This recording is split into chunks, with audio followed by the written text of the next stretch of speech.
भाई मुबारक हो, सबको बहुत बहुत मुबारक हो, कॉन्ग्रेचुलेशंस। ईरान ने रिटेलिएट किया, ईरान ने उनकी जो आयरन डूम थी उसको चैलेंज किया। मेरी ही चॉइस होगी, मैं ही जज हूँ, मैं ही ज्यूरी हूँ, मेरी ही टाइमिंग होंगे। ये वो बच्चा हो गया जिसके पास खिलौने हैं पर खेलने वाला कोई नहीं। 200 से अराउंड 250 अरब हमने कराची के लिए रखे हैं।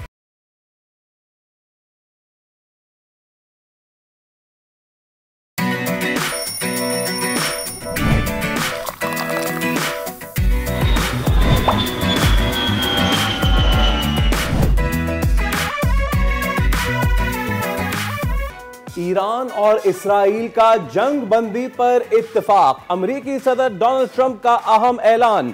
आइंदा 6 घंटों में ईरान और इसराइल अपने जारी मिशन मुकम्मल करेंगे। 12 घंटों में जंग को खत्म समझा जाएगा। सदर ट्रंप का social media platform truth social पर बयान। ईरान इसराइल जंगबंदी पर कोई मुआहिदा नहीं हुआ। ईरान इसराइल जंगबंदी पर कोई मुआहिदा नहीं हुआ। ईरानी वजीर खारजा अब्बास इराक्ची ने अमेरिकी सदर डोनाल्ड ट्रंप के इसराइल और ईरान के दरमियान जंगबंदी के दावे को मुस्तरद कर दिया। इसराइल ने सुबह 4 बजे तक जाहरियत रोक दी तो उसके बाद हमारा जवाबी कार्रवाई का कोई इरादा नहीं। फौजी ऑपरेशंस रोकने का हतमी फैसला बाद में होगा। ईरान का कतर में अमेरिकी फौजी अड्डे पर बैलिस्टिक मिसाइल से हमला। कतर ने पेशगी सिक्योरिटी इकदाम के तौर पर अमेरिका के अल अदीद फौजी अड्डे को खाली करा दिया था। फिजाई दिफाई निजाम ने अमेरिकी अल अदीद एयरबेस की जानिब फायर किया गया एक मिसाइल तबाह कर दिया। कतरी वजारत खारजा का दावा। ईरान का शुक्रिया, उसने कतर में हमले की पेशगी इतलाह दी जिसकी बदौलत जानी नुकसान नहीं हुआ। ईरान ने जौहरी तंसीबात पर हमले का बहुत ही कमजोर जवाब दिया। अमेरिकी सदर डोनाल्ड ट्रंप का बयान। ईरान की जानिब से 14 मिसाइल फायर किए गए जिनमें से 13 को मार गिराया गया। कतर में ईरानी मिसाइल हमले में कोई अमेरिकी जख्मी नहीं हुआ और नुकसान भी ना होने के बराबर है। और कराची फिर लरस उठा। कायदाबाद मलीर के अतराफ अब तक 56 जलजले के झटके रिकॉर्ड। मौजूदा झटके क्या किसी बड़ी तबाही का इशारा है? माहिरीन से जानेंगे। अस्सलाम वालेकुम, खुश आमदीद। भले करे आया जी आया नो बखैर रागले वशत के दुनिया बोले के साथ मैं हूं सैयद फैसल करीम और मैं हूं सादिया सैमसन फैसल। कल रात मैं काफी खौफजदा थी। शायद मैं गेस कर सकता हूं क्यों, लेकिन फिर भी आप बता दें कि I would like to actually explain. Faisal, जिस तरह से ईरान ने अमेरिकी अड्डों पर कल हला बोला था और इराक से लेकर फिर कतर हो या सऊदीया से लेकर बहरीन हो, कुवैत तक, मुझे लग रहा था कि अब ना सिर्फ तबाही होनी है बल्कि ये जंग जो है ये मजीद फैल जाएगी और ये आगे बढ़ेगी। अच्छा सादिया, वैसे तो पिछले 12 दिनों से दुनिया में सुकून अमन नहीं था, लेकिन कल रात जो फ्लाइट शेड्यूल फिर मुतासर हुआ, पूरी दुनिया का निज़ाम एक तरीके से ठप होकर रह गया और उसके बाद जो सिचुएशन बनी ना वो बड़ी ख़राब सूरत-हाल बनी। एग्जैक्टली और उसी बीच सारी सिचुएशन जो हुई वो तो अचानक एक तरफ थी, लेकिन फिर अचानक से कल एक अजीब सी चीज़ हुई और वो था कि डोनाल्ड ट्रंप ने कह दिया ईरान को शुक्रिया। बिल्कुल बिल्कुल सही कह रही हैं आप, एग्जैक्टली राइट। और फिर जब उन्होंने ईरान को शुक्रिया किया तो मतलब does it stun you? Because मेरे लिए थोड़ा सा स्टनिंग था कि ये क्या हो गया after all of it, why is he thanking Iran? और फिर एक और उनका बयान आया कि भाई जंग भी खत्म हो गई, सब कुछ खत्म हो गया, अब सब राजी खुशी रहने लगेंगे, सब खत्म, सबको मुबारकबाद। ईरान को भी मुबारकबाद दे दी उन्होंने, इजराइल को भी दे दी, खुद भी क्रेडिट ले लिया।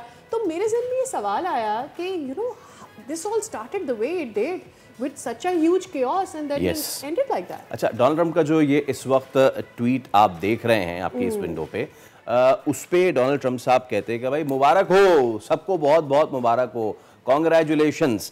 और पूरा तरीके से it has been fully agreed, पूरी तरीके से एग्री कर दिया गया है कि ईरान और इसराइल जो हैं वो एक मुकम्मल जंगबंदी की जानिब जाएंगे, सीज़ फायर की जानिब जाएंगे और अगले जो 12 घंटे हैं उसमें जितना भी इन्होंने और मज़ीद अगर कोई थोड़ी बहुत टूटा रह गई है तो वो करा दें और उसके बाद मामला जो है अपना आगे बढ़े। बड़ा इलेबोरेट ट्वीट किया जो कि इसलिए था, फिर उन्होंने इससे पहले आपको याद होगा ये भी कहा कि जी हमें शुक्रिया करना है ईरान का, क्योंकि उन्होंने पहले से ही बता दिया कि जी वो हमारे बहरी अड्डों के ऊपर हमला करने जा रहे हैं और हमें कोई नुकसान नहीं हुआ। मुश्किल से कोई एक मिसाइल आया होगा, बाकी 13 जो थे वो तो इंटरसेप्ट कर लिए हमने। अब जो कि हमने इंटरसेप्ट कर लिया, हमारा कोई अमरीकी शहरी या अमरीकी फ़ौजी भी वहाँ पर नहीं मारा गया। और ये भी उन्होंने कहा कि ईरान की हिकमत अमली के ऊपर भी क्वाइट ऑफ लाफ्टर था, उनकी तरह से कि भाई आपने तो हमें पहले ही बता दिया। और उन्होंने ये भी कहा कि जो इन्फॉर्मेशन न्यूक्लियर फैसिलिटीज़ के हवाले से ईरान की जानिब से दी जा रही है वो इन्फॉर्मेशन भी गलत दी जा रही है, ऐसा भी कुछ नहीं है, हमें पता है कि हमने कहाँ हमला किया है और उससे ईरान को कितना नुकसान पहुँचा है। उसके बाद अब ईरान का जो नया बयान आया है, what do you think? Abbas Araghchi तो ये कहते हैं कि जी कोई मुआहदा नहीं हुआ। हाँ। लेकिन वो ये कह रहे हैं कि अगर मजीद एस्केलेशन नहीं होता तो ठीक है, हम जंगबंदी की तरफ जाएंगे, बट जंगबंदी एज इट हम लोगों ने कोई डिसीजन नहीं लिया। What do you think? All right, अब ये है कि ईरान ने सियासी सतह पे क्या पाया है और इसराइल ने मिलिट्री महाज पे क्या खोया है, इस पे हम बात करते हैं। सीनियर साफ़ी आमिर ज़िया हमारे साथ मौजूद है और कुछ ही देर में दिफाई तजज़ियाकार एयर कमोडोर खालिद चिश्ती भी मौजूद होंगे। बट आमिर ज़िया साहब, a very good morning sir and thank you so much for your time. It's a pleasure hosting you on the show. So Amir साहब, मैं और सादिया बात करते वे आर ड्राइंग कंपैरिजन्स के, जिस तरीके से वो इंडिया पाकिस्तान वाली चीज़ हुई थी उसके 24 घंटे बाद भी थोड़ा बहुत फायर, थोड़ा बहुत ड्रोन इधर उधर जाते रहे थे, तो क्या हम उसी सिचुएशन में जा रहे हैं? ट्रम्प साहब ने दुनिया को मुबारकबाद कह दी है, so is it the final verdict या फिर अभी और कुछ होना बाकी है? एक तो ये कि अगर अमेरिका ने जो है रिटेलिएट नहीं किया, जो उनके कतर के बेस पे हमला किया गया था ईरान की तरफ से, और ज़ाहिर है कि वो हमला जो था सिंबॉलिक था, अलामती था, उससे अमेरिका को कोई नुकसान नहीं हुआ। खुद ट्रम्प के बकौल 14 में से 13 जो मिसाइल से उनको न्यूट्रलाइज कर लिया गया था और एक जो था कहीं और गिरा था, तो वो एक सिंबॉलिक हमला था जो ईरान ने किया था, ठीक है ना। अच्छा, दूसरी बात हमें समझनी ये चाहिए कि जो आपका बुनियादी सवाल था जब आप इंट्रोडक्शन दे रहे थे कि किसने क्या खोया, किसने क्या पाया, बात थी कि इजराइल और उसके जो मगरबी इत्तेहादी हैं उन्होंने जो है उसका जो जौहरी प्रोग्राम है उसको काफ़ी डाउनग्रेड कर दिया है ईरान के, जो उनका एक बड़ा हदफ था। उसी तरह जो उनके जो मिलिट्री पावर थी उसको काफ़ी डाउनग्रेड किया है। यानी कि पहले ही हमले में उन्होंने जो उसकी टॉप मिलिट्री क़यादत थी उसको ख़त्म किया था, साइंटिस्ट को ख़त्म किया था। तो ये तमाम चीज़ें हकीकतें हैं, तो वो ऑब्जेक्टिव इन्होंने बड़ी हद तक जो है अचीव किए। ईरान ने रिटेलिएट किया, ईरान ने उनकी जो आयरन डूम थी उसको चैलेंज किया और उसके अंदर ब्रीच कर दिया। लेकिन ईरान के हमले जो थे यकीनन अलामती तौर पे इजराइल को, क्योंकि आदत नहीं है, वो एक महफूज अपने आप को समझता है, सिंबॉलिकली थे। लेकिन अगर आप कहा जाए कि बहुत बड़े पैमाने पे हर्ट किया है इजराइल को, तो ये ऐसा नहीं हुआ है। मजमूई तौर पे मैं ये समझता हूँ कि ठीक है, बड़ा उन्होंने मर्दाना वार मुकाबला किया ईरान ने, लेकिन जो पलड़ा है जंग का वो इजराइल अमेरिका के हक में ही रहा, क्योंकि उनके पास एयर स्पेस को उन्होंने डोमिनेट किया all through the conflict. Iran अपनी स्पेस के ऊपर कोई ज़्यादा उसको वो नहीं कर सका, डिफेंड नहीं कर सका, लेकिन खड़े रहना जो था वो एक बड़ी बात थी। लेकिन हकीकत में अगर देखा जाए तो नुकसान जो है वो ज़्यादा ईरान का हुआ है जनाब। जी, अच्छा, हम तो ये समझ रहे थे आमिर साहब के चूँकि अगर देखा जाए स्ट्रेटेजिक डेप्थ नहीं हमें नज़र आती है इसराइल में, छोटी सी जगह है, उसमें एक बिग अमाउंट ऑफ पीपल वहाँ पर रहते हैं। ईरान में उस तरह से नहीं है, यानी ईरान में से कई इसराइल निकल कर आ जाएंगे। इस तौर से अगर देखा जाए तो इसराइल को ज़्यादा इंफ्रास्ट्रक्चर के तौर पर नुकसान हुआ है। लेकिन फिर एक आ जाता है कि जी न्यूक्लियर फैसिलिटीज़ या न्यूक्लियर साइट्स को अटैक किया गया, जिसके ऊपर ईरान ये कह रहे हैं कि हम तो वहाँ से पहले ही सब कुछ मूव कर चुके थे। तो जो मकसद हासिल करना था इसराइल ने या यूएस ने कि जी उनकी न्यूक्लियर साइट्स को टारगेट किया जाए और सब ख़त्म कर दिया जाए, तो वो तो अचीव नहीं हुआ। फिर इसमें इसराइल का विन कैसा है? देखिए, विन ये होता है कि वो आपको तो डिस्टेबलाइज कर देते हैं और आपके प्रोग्राम को पीछे धकेल देते हैं। हर चीज़ जो है पूरी एलिमिनेट नहीं होती है लड़ाई में ना। अब जो फर्दो का उनका प्लान था, जब उसको इसराइल ने भी वो निशाना बनाया था, अमेरिका ने बनाया। अगर आपका इंफ्रास्ट्रक्चर डैमेज हो जाए तो उससे नुकसान तो होता है आपका। वो ठीक है, आपने अपने कुछ एसेट्स को निकाल कर वहाँ से कहीं और ले जाके छुपा दिया, वो बिल्कुल हो सकता है, बचाया होगा उन्होंने, लेकिन साथ साथ नुकसान भी हुआ।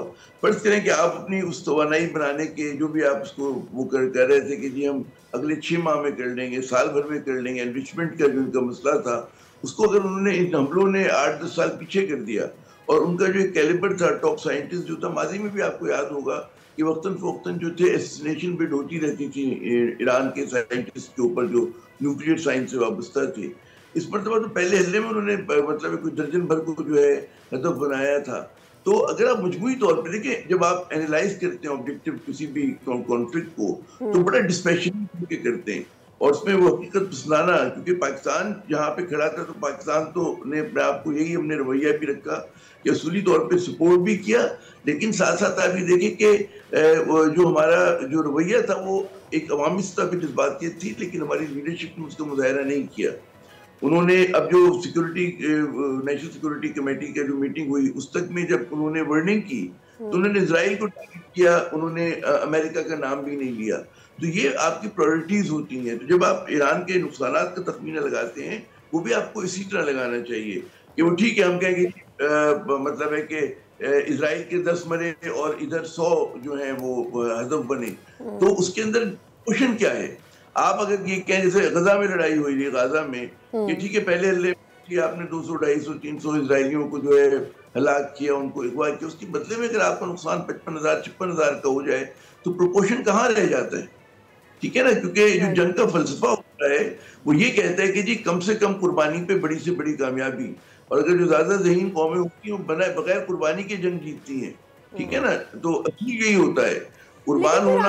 उस डील का क्या हुआ? दैट डील जिसके लिए बहुत यूएसए इन द बिगनिंग बहुत कीन था कि किसी तरह से ईरान को उस टेबल पर रखें और किसी मुआहदे की तरफ चले जाएं, क्योंकि हमने तो यही पढ़ा और यही समझा कि जी वो जो डील ख़त्म की थी डोनाल्ड ट्रंप ने, उससे ज़्यादा यूरेनियम की अफजाइश करने में ईरान कामयाब हुआ विदाउट एनी वॉच, और अब उनको अंडर वॉच लाना चाह रहे थे। So where does that deal stand now then? आप बिल्कुल दुरुस्त फरमा रही हैं कि वो जो न्यूक्लियर डील से ट्रंप साहब निकले थे उसने बड़ा नुकसान पहुंचाया, और ईरान ने तो बारहा कहा कि वो न्यूक्लियर वेपन्स की तरफ नहीं जा रहे, उनका जो जौहरी प्रोग्राम है वो पुरअमन मकासद के लिए है। लेकिन ट्रंप का एक रवैया था और उसको जो उसके यूरोप के तादी थे उनका कुछ और रवैया था। अब गालिबन चीजें इस तरफ जाए कि दोबारा से ईरान को निगोशिएटिंग टेबल पे लाया जाएगा और उसको जरा से वीकेंड पोजीशन के ऊपर जो है मेज के ऊपर लाकर उससे डिस्कस किया जाएगा। ईरान में एक डिफाइंस है, ईरान चैलेंज करता है, लेकिन हमें पता है कि ईरान में अपने कंट्रडिक्शन भी बहुत हैं, उस पर दबाव में इजाफा होगा। जंग के बाद जो है हमेशा ये होता है कि जी मजीद जो है इन्फ्लेशन बढ़ रही होती है, पहले पे सैंक्शंस हैं, तो ईरान की जिंदगी जो है वो मजीद मुश्किल हो सकती है। पहले ही बहुत मुश्किल है, मजीद हो सकती है, और उसके अंदर जाके फिर दोबारा उस न्यूक्लियर डील की तरफ जाएंगे। और उसमें आपको अंदाजा ही होगा कि दुनिया की जो है ना कि ईरान के साथ लोगों ने हमदर्दी बहुत की है, लेकिन ईरान का कोई फाल इत्तेहादी नहीं है दुनिया में। इजराइल के साथ जो है बेशक मेजोरिटी साथ नहीं थी, लेकिन फाल इत्तेहादी बड़े मजबूती से हैं। ये फर्क हमको समझना होगा जनाब।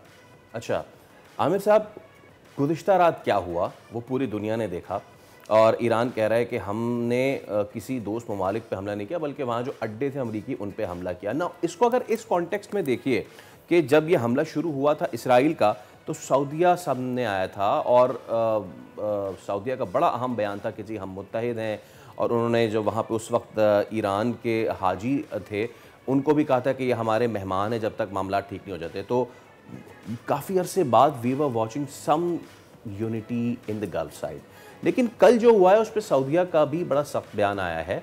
सो ईरान ने क्या इस मामले में लूज किया है? देखिए, ईरान ने जो इजराइल ने ट्रैप बिछाया था, Iran walk into the trap. Israel की ख्वाहिश थी कि अमेरिका उसके साथ आ जाए लड़ने के लिए, तो वो उसने ख्वाहिश पूरी की जो ड्रैग हुआ। लेकिन ये जो गलती थी ईरान की, मैं गलती कहूँगा कि आप जाकर ठीक है वो बेसिस जो है कतर में है, सऊदी अरब में है, यूएई में है, जहाँ जहाँ मुस्लिम ममालिक में उनके अड्डे हैं, अगर आप उनको निशाना बनाते हैं तो लामाला जो है आप जो वहाँ पे मेज़बान है उनको आप धकेल रहे होंगे दूसरी तरफ। आप इसका अंदाजा बिल्कुल यूं करें कि जब पाकिस्तान पे कुछ अर्से पहले आपको याद होगा कि ईरानियंस ने एक यहाँ के इलेज टेरर कैंप पे हमला किया था, है ना, याद है ना आपको?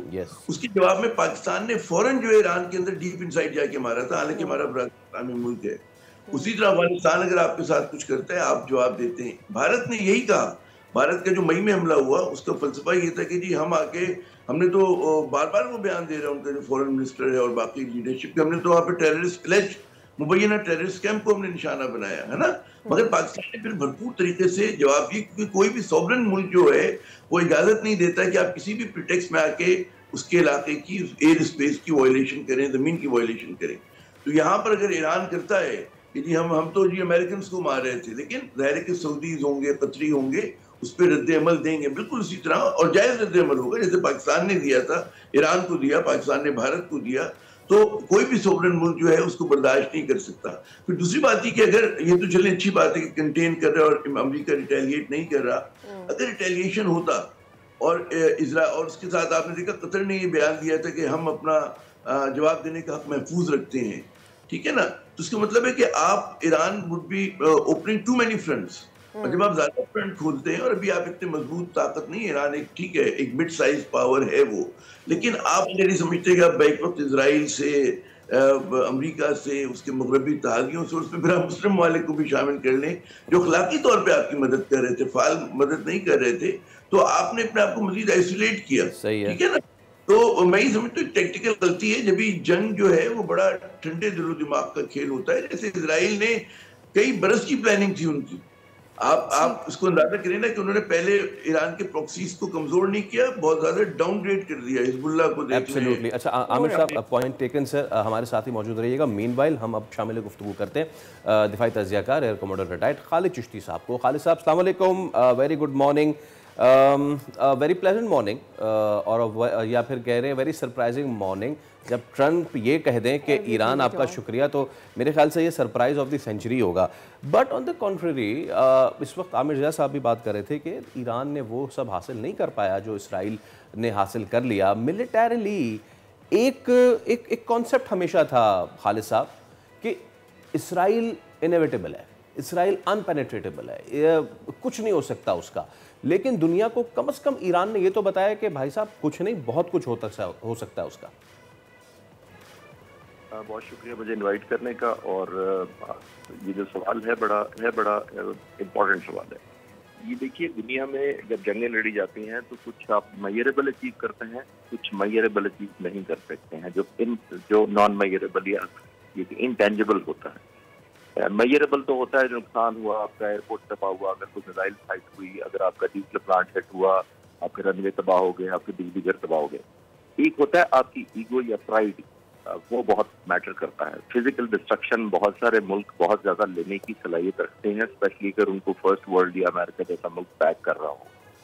जो ईरान जैसे मुल्क होते हैं उन्होंने वो तोड़ी है इसराइल की, वो प्रेग्नेबल नहीं है। उसका एयर डिफेंस तो आयरन डोम है, और आयरन का मतलब जाहिर आप समझते हैं, तो वो आयरन तो नजर नहीं आया मुझे। तो ये जो बहुत बड़ी मिथ थी कि वही जाकर इसराइली जाकर दूसरे मुल्क पर हमला हो सकता है, अपनी रेट कायम कर सकता है, उनकी लीडरशिप एलिमिनेट कर सकता है, अपनी मर्जी के फैसले ले सकता है, अपनी टर्म्स पर सीज फायर कर सकता है, और फिर समझौता भी अपनी फेवरेबल सिचुएशन में ले सकता है। इसमें कोई शक नहीं है कि मटीरियल वाइज या टेंजेबल टर्म में शायद ईरान में ज्यादा हिट ली हो, लेकिन जो उसने एक तो ईगो और प्राइड या उसका सो कॉल्ड इसराइल का था, वो दुनिया में इंप्रेशन था। और गाजा का हम ऑलमोस्ट 2 साल से देख रहे हैं, जो उसने क्रिएट किया था कि मेरी ही चॉइस होगी, मैं ही जज हूँ, मैं ही ज्यूरी हूँ, मेरे ही टाइमिंग्स होंगे। उसको बहुत बड़ा डेंट डाला है, इसमें कोई शक नहीं है। और आने वाले वक्तों में मेरा ख्याल ये है कि जो इतने साल का उसने तैयारी भी हम श्योर की थी, ईरान के खिलाफ भी, हमास के खिलाफ, हिजबुल्लाह के खिलाफ, हौथीस के खिलाफ, सबके खिलाफ, वो अपना मुझे लगता है इमेज लूज किया है। और ये बहुत बड़ा एक इम्प्रेशन था जो उसने लूज किया है कि वो इनविंसिबल है। खालिद साहब, आपको नहीं लगता है कि इसराइल की अपनी ईगो बहुत ह्यूज है, and there is a learning lesson for them as well? I mean like अगर उनको ये पता चल गया है कि लूप होल्स कहाँ थे या कितने वो अनप्रिपेयर्ड थे, तो ऑब्वियसली वो आगे की तैयारी करेंगे इसके लिए। आप they not gonna sit back. जी मैं बिल्कुल आपसे इत्तेफाक करता हूँ, क्योंकि जितना नुकसान इन्होंने ईरान ने अपने लोगों से उठाया है या अपनी इंटेलिजेंस से उठाया है, वो इसमें कोई शक नहीं है कि बहुत ज्यादा नुकसान इन्होंने अपने लोगों से उठाया है। इनको अपनी स्क्रीनिंग करने की जरूरत है, और शायद ये अगर इसमें अंदर इनकी इन्फिल्ट्रेशन ना हुई होती, स्पेशली बताया इंटेलिजेंस की, तो मेरा मानना यह है कि इनको इतना नुकसान नहीं होता। अब ये टाइम सीज फायर तो हो गया है, जिस टाइम पर वो कई दिन तक बातें या कई सालों तक होती रहेंगी बातें, लेकिन मेरा ख्याल है कि ईरान को सबसे पहले स्क्रीनिंग या फिल्टर अपने अंदर करना चाहिए कि वो क्या, उन्होंने कितने हद तक लोगों को अलाउ कैसे किया पेनिट्रेट करने के लिए। तो ये बड़ी इंपॉर्टेंट चीज़ इस वक्त हमें देखनी पड़ेगी। ओके, अच्छा आमिर रज़ा साहब, आपको भी शामिल गुफ्तगू करते। अब खित्ते का मंजरनामा क्या होता देख रहे हैं दो कॉन्टेक्स्ट में सर। पहला कॉन्टेक्स्ट तो ये कि ईरान अब ना हुर्मुज़ बंद करने जा रहा है, हम ये कर देंगे वो कर देंगे, लेकिन अल्लाह का शुक्र है वो सब नहीं हो सका। अगर हो जाता तो क्या होता? और दूसरा ये मैं आपसे पूछना चाहूँगा, is it a new norm जो हमने इंडिया पाकिस्तान वाले मामले में देखा? भारत ने मुंह उठाया और मुंह उठा के उन्होंने कहा जी हम यहाँ पे हमला कर रहे हैं, यहाँ पे हमला कर रहे हैं, यहाँ पे हमला कर रहे हैं। पाकिस्तान वॉज नॉट पैलेस्टाइन और गाज़ा। पाकिस्तान ने उसका भरपूर जवाब दिया। इसराइल ने भी यही किया, इसराइल ने मुंह उठाया, उन्होंने ईरान के न्यूक्लियर साइंटिस्ट मार दिए, दिस एंड ऑल दैट। तो क्या दुनिया जंग के एतबार से एक न्यू नॉर्म की तरफ जा रही है और ये न्यू नॉर्म कितना सस्टेन करेगा? ये तो हो ये रहा कि जो एक पुराना कॉन्सेप्ट था, वेस्टफेलियन कॉन्सेप्ट, जो मगरबी की तरफ से आया था और वो कई सदी तक रहा, और जब भी उसको ब्रीच किया गया उसके नतीजे में जंग अज़ीम अव्वल हुई, जंग अज़ीम दोयम हुई, और उसके बाद फिर देखते हैं कि दोबारा से फिर एक कहते हैं ना रूल बेस्ड वर्ल्ड ऑर्डर बनाया गया। लेकिन जिन्होंने बनाया था और जो उसके अपने आप को कहते थे कि हम इसके अमीन हैं, वही अब उस रूल बेस्ड वर्ल्ड ऑर्डर को जो है ब्रीच कर रहे हैं, जिसकी वजह से जो मैं समझता हूँ उसकी बड़ी वजह ये कि वो इस वक्त रीशेप करना चाहते हैं मिडल ईस्ट को या दुनिया को अपने हक में। और मिडल ईस्ट में अगर आप देखें कि जिस तरह से पिछले 20-25 साल में, बल्कि 30-35 साल में अगर हम देखें तवातुर से, तो उन्होंने काफी रीशेप कर भी दिया है। उन्होंने एक इराक को जो है रीशेप किया, उन्होंने मतलब वहां पे स्टेबिलिटी नहीं छोड़ी, लिबिया को किया, शाम को किया, लेबनान को किया, और ईरान को जो है बड़ी हद तक डाउनग्रेड कर दिया। ईरान के मामले में हमें समझना ये होगा कि देखिए ईरान जो है एक नजरियाती मुल्क है। मैं बार बार कहता हूँ, जब नजरियाती मुल्क होते हैं तो आपके नजरिए के मुखालिफ भी बहुत सारे लोग होते हैं, और उसकी वजह से जो है उसको आप देखें कि उसकी जो एक्सेप्टेंस है उसके अपने रीजन में इतनी ज्यादा नहीं है, क्योंकि जाहिर है कि जो उस नजरिए के से मुतसादिम लोग हैं वो उसको बाय नहीं करते हैं। अच्छा, फिर दूसरा जो अभी आपने अच्छी बात की थी कि उन्होंने अंदर से बहुत ज्यादा जासूसी हुई, अंदर से उनको जो है वो मतलब लोगों ने टिप ऑफ कर दिया इजरायलियों ने। उन्होंने अपना ड्रोन का सेंटर ईरान में बनाया हुआ था, वहां से उन्होंने ड्रोन उड़ाए और हदफ को निशाना बनाया। उसकी बड़ी वजह ही कि ईरान में अपने कंट्रडिक्शंस बहुत हैं, कि वहाँ के अपने लोग जो हैं वो नाखुश हैं, उनकी जाबराना किस्म की जो पॉलिसीज हैं अपने लोगों के लिए। आप सोचें ना कि किसी औरत को इसलिए आप मार रहे हैं कि उसने बुर्का नहीं पहना या आपकी मर्जी से पर्दा नहीं किया, जब इस हद तक रियासत जो है इन्वॉल्व कर देती है चीजों के अंदर, लोगों की शख्सी आजादियों को खत्म करती है, तो लोग जो है उसके साथ उस तरह से नहीं खड़े होते। बाद लोग खड़े होते हैं भी, दुश्मन बाहर से आगे हम खड़े हैं उनके साथ, और मेजोरिटी ऑफ ईरानीज खड़े भी हुए, लेकिन बाद से खड़े होते हैं कि जी मैं जस्टिफाई नहीं कर रहा, लेकिन वो उस चीज को से बड़े नाखुश होते हैं, वो एक ऑल्टरनेट की तलाश में होते हैं। तो ये चीजें जो है देखने की है, समझने की, और उसमें लेसन ये है कि हमें अपने अंदरूनी कंट्रडिक्शंस को रिजॉल्व करना है। कोई दुश्मन हमेशा आपके अंदरूनी तज़ादात को तो कहते हैं ना इस्तेमाल करके आपके अंदर मतलब है फ्रिक्शन पैदा करता है, आपके खिलाफ इस्तेमाल करता है। 71 में भी हमारे साथ क्या हुआ था, 71 में पाकिस्तान के साथ क्या हुआ था, यही हुआ था ना कि मिलिट्री डिफीट नहीं थी आपकी, मिलिट्री लड़ाई से पहले उन्होंने आपको इतना घेर लिया था मशरक़ी पाकिस्तान में उस जमाने के, कि वहाँ की आबादी आपके खिलाफ हो गई थी। तो ये चीजें जो है ये आपके लिए लेसन है, दुनिया की हर कौम के लिए लेसन है, कि जब आप जाते हैं दुश्मन जो होते हैं वो हर स्पेक्ट्रम में आके लड़ रहा होता है, वो आपको बता के नहीं लड़ता कि जी हम यूं करेंगे आपके खिलाफ या ये करेंगे। पूरी लड़ाई जो होती है वो based is on deception, surprise element के ऊपर होती है। तो वहां पर आप देखें कि इजराइल ने जिस तरह से अब इस्तेमाल किया, बल्कि आप यहाँ तक याद करें कि इजराइल ने उससे पहले जो एक लीडरशिप को हिजबुल्लाह की ये पेजर के जरिए जो उन्होंने हलाक किया था, वो मामूली बात नहीं थी। तो वो हर चीज इस्तेमाल कर रहे हैं, उनका जासूसी के निजाम बहुत जबरदस्त है।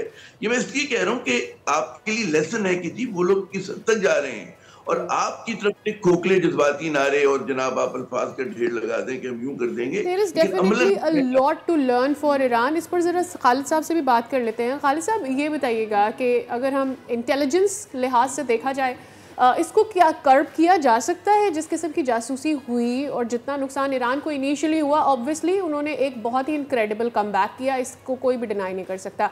लेकिन जो इससे पहले पेजर हमला था या जब उनके न्यूक्लियर साइंटिस्ट को मार दिया गया और बहुत प्रिसिशन से घरों में, बेडरूम्स में जाकर उनको रीच किया गया। देखिए सादिया, इनको देखना पड़ेगा कि इन्होंने कैसे लोगों से और कैसे मुल्कों से दोस्ती रखी है पिछले दिनों। बहुत सारे ज्यूज सेटल्ड हैं ईरान में, इसमें भी कोई शक नहीं है।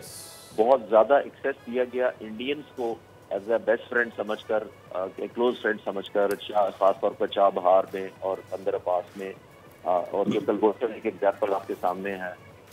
ये ईरान को विजुलाइज करना पड़ेगा कि जो ट्रस्ट उन्होंने हिंदुस्तान पर किया था, आया उन्होंने वो ही पूरा किया है। आपने नोट किया होगा बहुत ज्यादा फैसिलिटेशन, और मोदी इंडियन प्राइम मिनिस्टर ने कोई कंडेम भी खुलकर नहीं किया। ये ऐलान कर देना कि मेरी ईरान से बात हुई है, मेरी इजराइल से बात हुई है, तो नहीं आराम चलता ना। जितनी उनकी क्लोजनेस थी, मैं तो आपको कर रहा था उनके बहुत ज्यादा ऑल आउट आना चाहिए था और अपनी दोस्ती निभानी चाहिए थी अगर वो है तो। उनको ये रियलाइज में रखना है, इंडियंस को सबसे पहले करना चाहिए, इंडियंस के मुतालिक पहले करना चाहिए ईरान को, कि हमने ऐसे दोस्त बनाए जो इतना ज्यादा हमारा स्टैंड नहीं ले सके और ट्रस्टवर्दी नहीं थे। और पाकिस्तान जबकि जितना खुलकर, और पाकिस्तान ने सपोर्ट किया ईरान को, ऑफिशियल और डिप्लोमेटिक लेवल पर, पॉलिटिकल लेवल पर इनका केस इतना लड़ा है। शायद और ईरान ने हमारे रिसेंट एस्केलेशन में उस तरह नहीं किया था, लेकिन इस वक्त ये कंपैरिजन करने का टाइम नहीं है। मैं सिर्फ आपके व्यूअर्स को बताना चाह रहा हूँ कि पाकिस्तान ने बहुत ज्यादा साथ दिया, इसलिए कि ईरान पहला मुल्क था पाकिस्तान की आज़ादी के बाद जिसने हमें तस्लीम किया था 1947 में। तो हमने तो आज तक ईरान की तरफ बेस्ट विशेज भी रखी हैं, बहुत ज़्यादा गुडविल भी रखी हैं, और इसलिए मेरा ख्याल है ये हाई टाइम है कि उनको ना सिर्फ स्क्रीन करना चाहिए, एक एक को सिक्योरिटी क्लियरेंस करनी चाहिए, एक एक इंस्टीट्यूशन जो बिजनेस के नाम पे इन्होंने अलाउ किया हुआ है, जो ट्रेड के नाम पे इन्होंने सेट किया हुआ है, जो इंफ्रास्ट्रक्चर या कंस्ट्रक्शन के नाम पे लोगों को ठेके दिए हुए हैं, वो सबको देखना चाहिए कि इन गार में कहीं लोगों ने अपने अपने जासूस और अपना अपना नेटवर्क तो नहीं कायम कर लिया जब इन्होंने ये कंस्ट्रक्शन की इजाजत दी और बिल्डिंग की इजाजत दी है, कारोबार के नाम पे, आईटी के नाम पे, उस पे देखना पड़ेगा। Valid point sir. हमारे साथ रहिएगा आमिर साहब, आपका बहुत शुक्रिया, thank you so much for your time. और साथ ही अब बताएं 2025 का जो ये पहला हाफ रहा है ये बहुत ही डेवेस्टेटिंग रहा है। मैं देख रहा हूँ कि कोई बाबा वांगा टाइप या उन्होंने कोई इस तरह की प्रेडिक्शन किया नहीं, इसको तो हम करेंगे शो में शामिल, लेकिन जो इस वक्त हो चुका है, अब क्या दुनिया एक नए नॉर्म की तरफ जाएगी, किस तरीके से मामला आगे बढ़ पाएंगे, ये जो जंगें रही हैं और ये दो जंगें तो ख़त्म हुई हैं, तो इंडिया पाकिस्तान और इजराइल ईरान, लेकिन जो रशिया यूक्रेन की अभी तक चल रही है दुनिया उस पर क्या देख रही है आगे? मुझे खिसन में एक छोटा सा सवाल ये आता है कि जितनी भी एटमी ताकतें हैं या जितनी भी न्यूक्लियर पावर्स हैं, उनकी न्यूक्लियर पावर की क्या अहमियत रह जाती है, या सिर्फ इसलिए कि वो न्यूक्लियर पावर है वो किसी भी दूसरे मुल्क पर चढ़ाई करेंगे? That is one thing that comes to my mind. yes. तो अब दुनिया किस नए पैराडाइम में शिफ्ट होने जा रही है? साबिक सेक्रेटरी खारजा जौहर सलीम भी हमारे साथ मौजूद हैं, उनको भी शामिल गुफ्तगू करते हैं, और खालिद चिश्ती साहब तो हमारे साथ रहेंगे ही। जौहर सलीम साहब अस्सलाम वालेकुम and good morning, thank you so much for your time.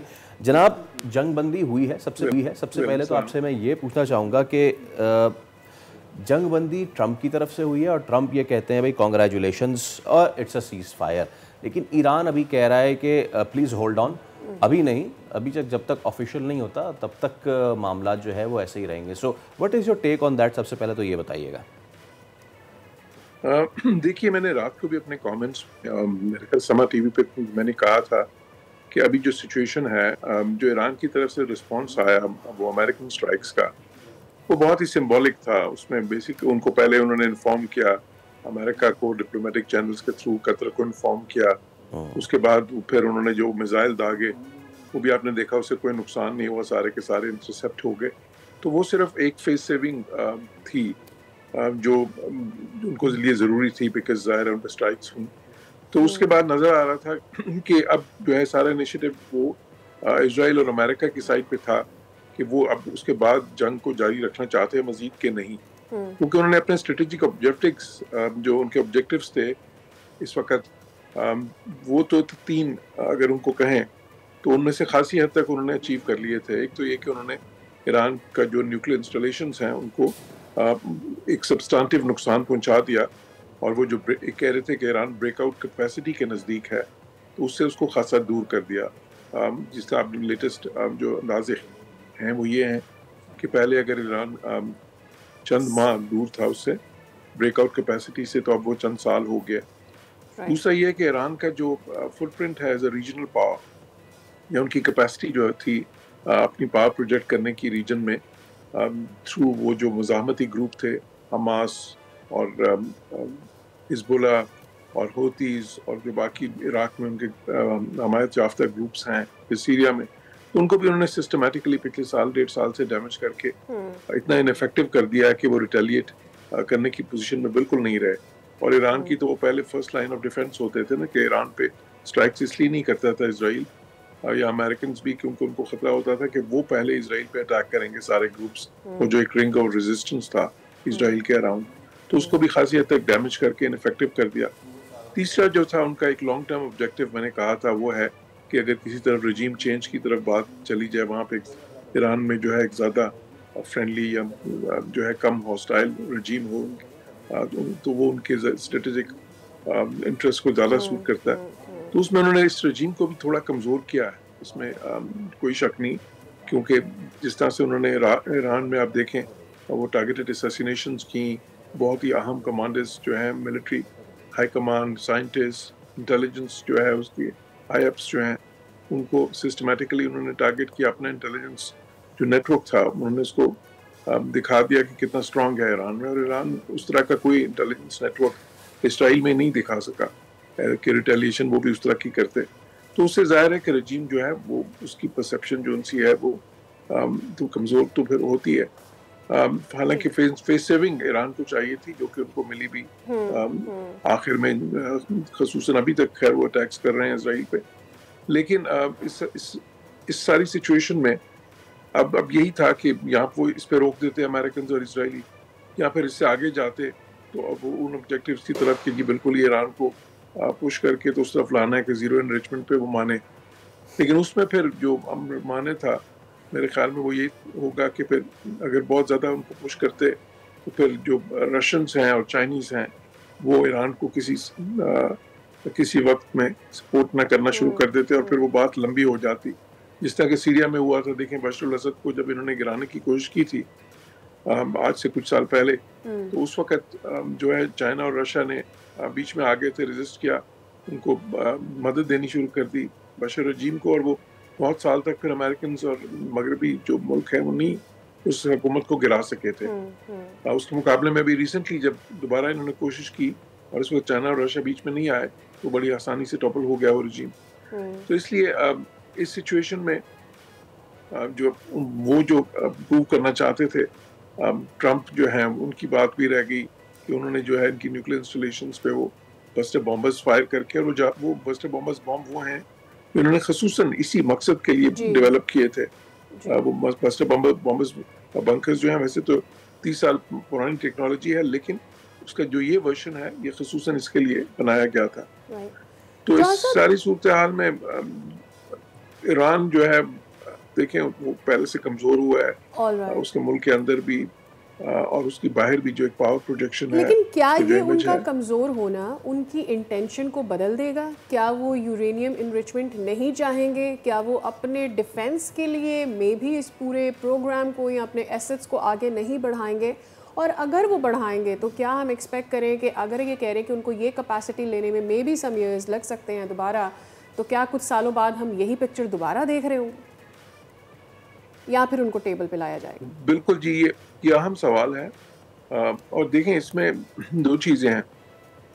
एक तो ये है कि बिल्कुल ये इसमें उन्होंने जो अपना जब उनके न्यूक्लियर इंस्टॉलेशंस तबाह हुई हैं तो उसमें से इस चीज़ का अच्छा खासा चांस है कि वो जो फिजाइल मटीरियल है जो यूरेनियम जो किसी हद तक अफसूदा था वो वहाँ से उन्होंने पहले ही मूव कर लिया हो और फिर दोबारा से अब वो कहीं कोशिश करें उन फैसिलिटीज़ को दोबारा बनाने की, क्योंकि उसमें ज़्यादा जो अहम है वो तो ये है कि वो एनरिचमेंट प्लांट्स जो हैं वो दोबारा से जो है कहीं इस्टेब्लिश करें।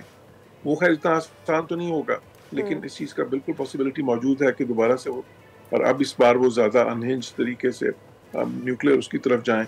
वो भी वाज़ेह हो जाएगा आने वाले दिनों में अगर वो एनपीटी जो है क्योंकि वो तो मेंबर है एनपीटी के, अगर वो एनपीटी छोड़ते हैं तो फिर वाज़ेह होगा कि उस तरफ जा रहे हैं। लेकिन अगर वो एनपीटी छोड़ते हैं फिर दोबारा से देखना होगा कि इजराइल और अमेरिका का रिएक्शन क्या होगा। अगर वो एनपीटी में रहते हैं तो फिर तो वो इंस्पेक्शंस उनसे वो होती रहेंगी, इंस्पेक्शंस मजीद IAEA की तरफ से, जिससे ये चीज़ जो है उस पर कुछ कंटेंट रहेगा। जॉर्ज साहब, ये जो डोनाल्ड ट्रंप ने सीज़ फायर का ऐलान किया है, क्या ये कितना देर पा आपको लगता है, ख़ास तौर पे इस तनाजुर में कि इसराइल जो चाहता था कि वो न्यूक्लियर फैसिलिटीज़ तबाह कर दे, वो पता नहीं उसने की या नहीं की। ईरान कह रहे कि जी हमने तो वो न्यूक्लियर फैसिलिटीज़ पहले ही खाली कर दी थी, मार्च में खाली कर दी थी। तो ये सीज़ फायर आपको कितना देर पा लगता है, एक? और दूसरा, जो अहदाफ इसराइल ने रखे थे क्या वो हासिल कर सका या वो दुनिया के साथ ब्लफ कर रहा है? देखिए, एक तो खैर ये कि ईरान की जो रिटेलिएशन थी वो जिस तरह मैं कहता रहा कि वो सिर्फ मिसाइल्स जो उसकी कैपेसिटी है उससे हुई, वो बाकी तो उनकी एयरफोर्स जो उनकी कोई एग्जिस्ट नहीं करती, उनका एयर डिफेंस भी जो है वो तकरीबन उन्होंने तबाह कर दिया था और उनको एयर स्पेस का सारा कंट्रोल इजराइलीज के पास और अमेरिकन के पास आ गया था। तो उस सिचुएशन में ये जो रिटेलिएशन है बिल्कुल यूनिडायमेंशनल था, और जो बाकी ऑप्शंस उनके पास थी जिस तरह अमेरिकन बेसिस पे अटैक करें, जो उन्होंने सिंबॉलिक सा अटैक किया है लेकिन सिर्फ वो फेस सेविंग वाला था, उसमें कोई जान नहीं थी उस तरह से। फिर लास्ट ऑप्शन थी कि स्ट्रेट ऑफ हॉर्मुज़ को बंद करें, लेकिन अगर वो करते तो वो न्यूक्लियर ऑप्शन थी, फिर बहुत सारे मुल्क जो हैं और भी उनके खिलाफ हो जाते और वो फिर सफारती हमायत भी अपनी बिल्कुल खो बैठते जो अभी उनको हासिल है इस वक्त कुछ मुल्कों से। तो इसलिए वो कोई अच्छी ऑप्शंस नहीं थी ईरान के पास। जहाँ तक स्ट्रेटेजिक ऑब्जेक्टिव्स जो उनके थे, लेट्स से या इवन टेक्निकल ऑब्जेक्टिव्स जो थे इजराइल और अमेरिका के, तो वो तो देखें क्लेम विक्ट्री कि जी हमने तो इनका न्यूक्लियर प्लांट्स जो है तबाह कर दिए। ईरान ये कह रहे हैं कि जी नहीं हुए उस हद तक, लेकिन अब और हम वो दोबारा से जो है उसको रीएस्टैब्लिश कर लेंगे। लेकिन असल बात ये है, वो कहते हैं हमने उधर से मूव कर लिया। एनरिचमेंट प्लांट्स आप मूव नहीं कर सकते, आप कुछ सेंट्रीफ्यूजेस मूव कर सकते हैं शायद, या वो जो फिजाइल मटेरियल है उसको मूव कर सकते हैं। पूरा के पूरा ये एनरिचमेंट प्लांट्स बहुत देर लगती है इनको बनने में, और इतने ज़्यादा सेंट्रीफ्यूजेस जिस तरह हज़ारों की तादाद में वो सेंट्रीफ्यूजेस होते हैं, उनको वहाँ से मूव करके कहीं और लेके जाना और फिर वहाँ पर रीएस्टैब्लिश करना, वो एक बहुत ही टेक्निकली एक प्रीटी आर्जुअस या बहुत ही जो है मुश्किल अमर है। बहुत शुक्रिया, कोई इतनी आसानी बिल्कुल से नहीं ठीक होगा। है। अब वह बहुत ही ज़बरदस्त आपने पॉइंट उठाया है, बिल्कुल ठीक है। बहुत शुक्रिया। जॉर्ज सलीम साहब हमारे साथ मौजूद थे और खालिद चिश्ती साहब हमारे साथ मौजूद थे। ने ऐलान तो कर दिया है कि जी सीज़ फायर हो गया है, मुबारक हो सीज़ फायर हुआ है, और इसके साथ साथ उन्होंने ये भी कह दिया है कि जी अब मज़ीद कोई बदमज़गी नहीं होगी। देखते हैं ये कितना फ्रेजाइल है, लेकिन इस पर बहुत अच्छा असर पड़ रहा है पाकिस्तान की स्टॉक मार्केट पे। एक ब्रेक ले रहे हैं, ब्रेक उस पर हाजिर होंगे तो आपको बताएंगे कि मशरिक़ वस्ता की सूरत हाल की वजह से Pakistan stock market is growing how. एक ब्रेक लीजिए।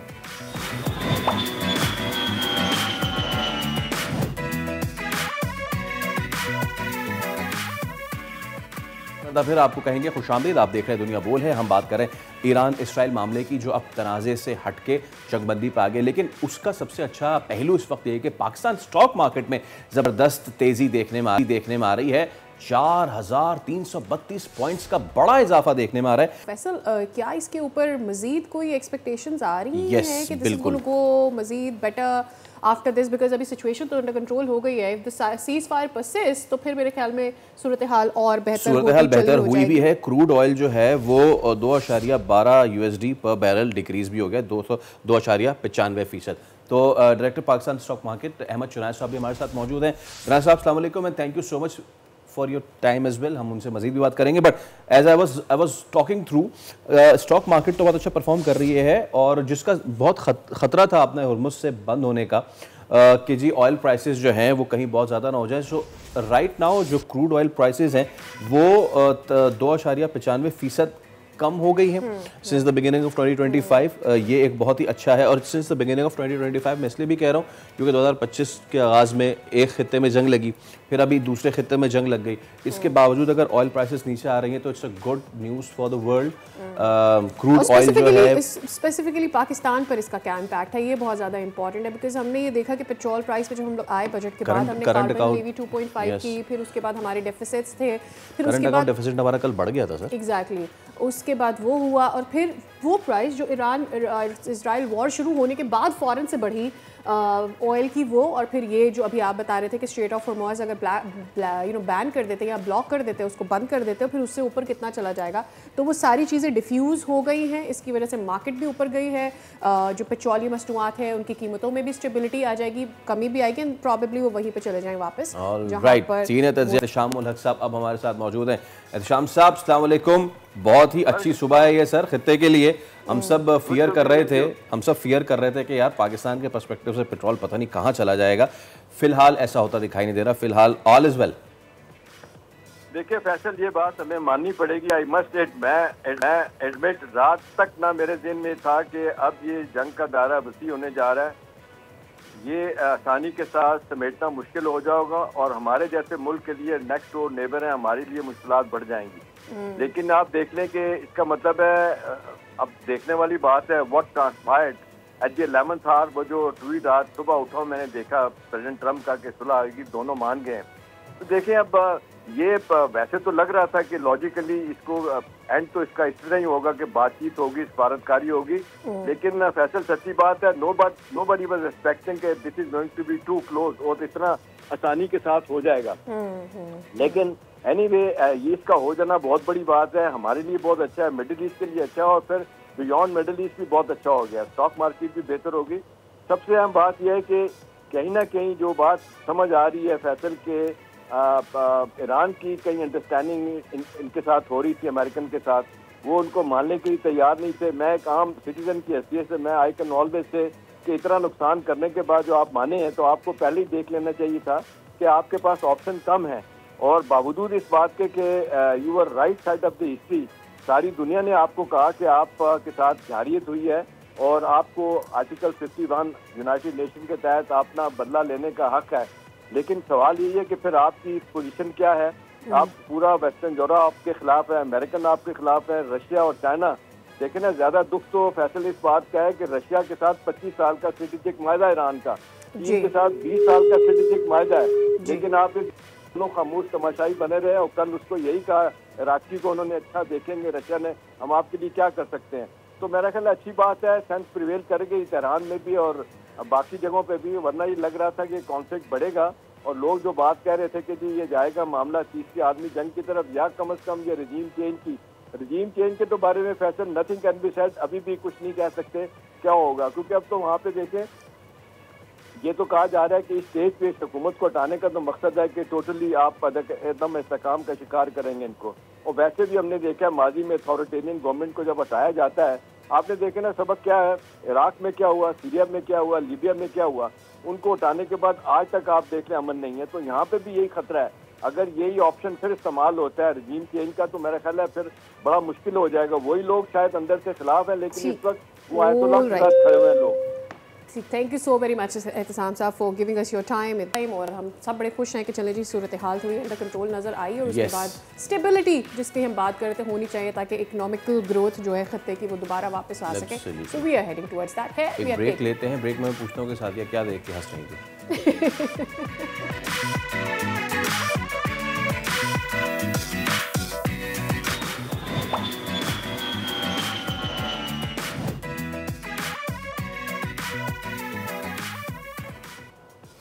भाई एक बार फिर आपको बहुत बहुत खुशामदीद। आप देख रहे हैं दुनिया बोले, उम्मीद है कि आप सब खैरियत से होंगे। भाई सादिया साहिबा, एक होता है झूठ, फिर होता है सफ़ेद झूठ, उसके नीचे एक बहुत डीप अबिस होता है, फिर मकरो फरेब, और फिर उस सब के नीचे आता है भारत का बयानिया। अच्छा, वैसे तो पता है जब हम भारत के बयानिया की बात करते हैं तो ये पूरा है ही झूठ पे मबनी।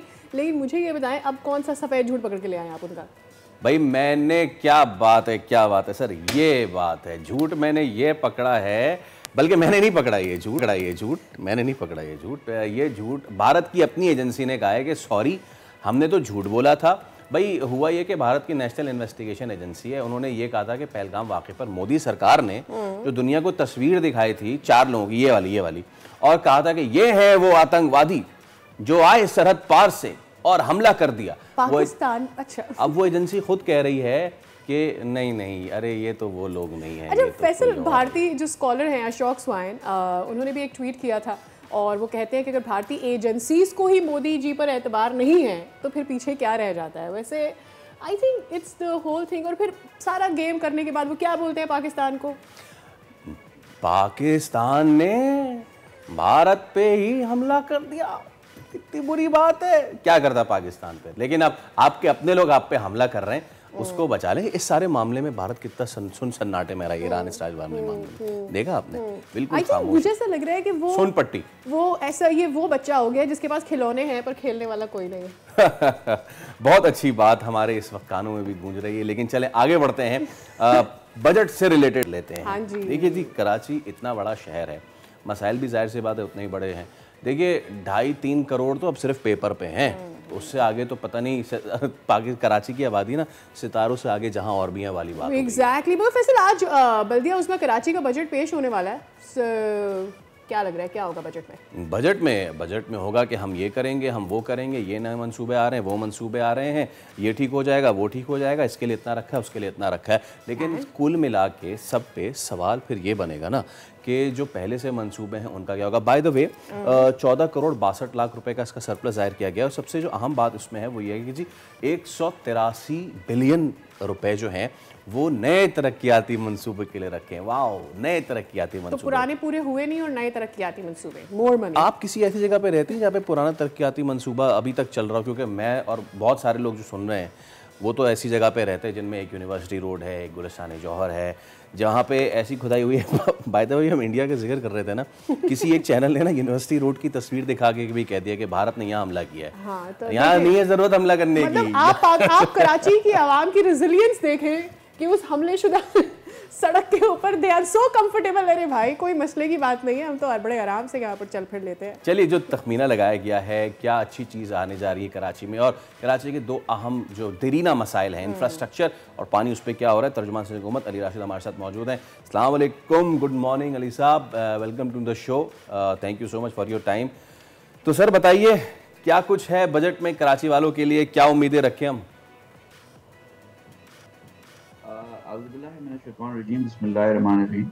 पहले तो बहुत बहुत शुक्रिया, आपने मुझे यहाँ बुलाया। सुबह ही सुबह थोड़ा अच्छा दिन का स्टार्ट होता है मॉर्निंग शो से। देखिए, कराची के शहरियों के लिए और कराची के लिए गुड न्यूज़ है, इसलिए कि इस दफ़ा अगर आप ओवरऑल देखें, मैं लोगों की स्पीचेस भी पढ़ रहा था और कुछ आर्टिकल भी मैंने पढ़े कि जी कराची के लिए सच कुछ रखा नहीं गया है।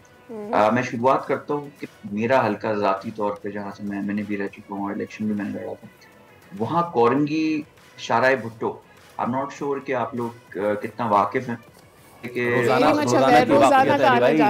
रोजाना की वाकफियत है। चलें, बिल्कुल वही मैं कह रहा हूँ। मतलब एक तो बड़ा सहूलत का ये हामिल बना है लोगों के लिए जो एयरपोर्ट जा रहे होते हैं या शाह फैसल जा रहे होते हैं उसका, और ये इतनी जल्दी काम विद इन 9 हमने इसको कंप्लीट किया है कि जिसके स्ट्रेच जो कोरंगी की स्टार्टिंग से कयूमबाद से स्टार्ट होता है और उसका नेक्स्ट स्टॉप शाह फैसल होता है, वो कंप्लीट हो चुका है। अब उसका जो नेक्स्ट कायदाबाद तक था, वो अभी पिछले हफ्ते ही उसकी इनॉग्रेशन हमने की है, वो भी स्टार्ट हो चुका है, और ये all the way till Bahria town और उस साइड तक जाएगा। तो ये लोगों के लिए बड़ी आसानी क्रिएट करेगा। ये तो एक मेगा प्रोजेक्ट है जो मैंने अभी आपको गिनवाया है, जो हमने शुरू किया है और बहुत टाइमली कंप्लीट भी किया है। मैंने कहा कि शुरुआत में ही मैं कोई ऐसा एग्जांपल दे दूं जिसमें प्रोजेक्ट भी, हाँ जी, it is definitely a good example that you've given already। हाँ जी, तो अराउंड ओवरऑल अगर आप देखें तो 200 से अराउंड 250 अरब हमने कराची के लिए रखे हैं इस बजट में, जिसमें नए प्रोजेक्ट्स भी शामिल हैं, ऑनगोइंग शामिल हैं, डेवलपमेंट भी शामिल है, ट्रांसपोर्ट भी शामिल है, 1000 नई बसेस जो आनी हैं वो भी शामिल है। बहुत सारी चीज़ें हैं जिस पर हम वर्क कर रहे हैं, बिल्कुल। But Rome wasn't built in a day. मैं बिल्कुल आपसे इत्तेफाक करता हूँ। क्या बेहतरी की गुंजाइश है? एब्सोल्युटली है। क्या थोड़ी चीज़ों को स्ट्रीमलाइन करके जल्दी मंतकी अंजाम तक पहुँचाना चाहिए? बिल्कुल पहुँचाना चाहिए।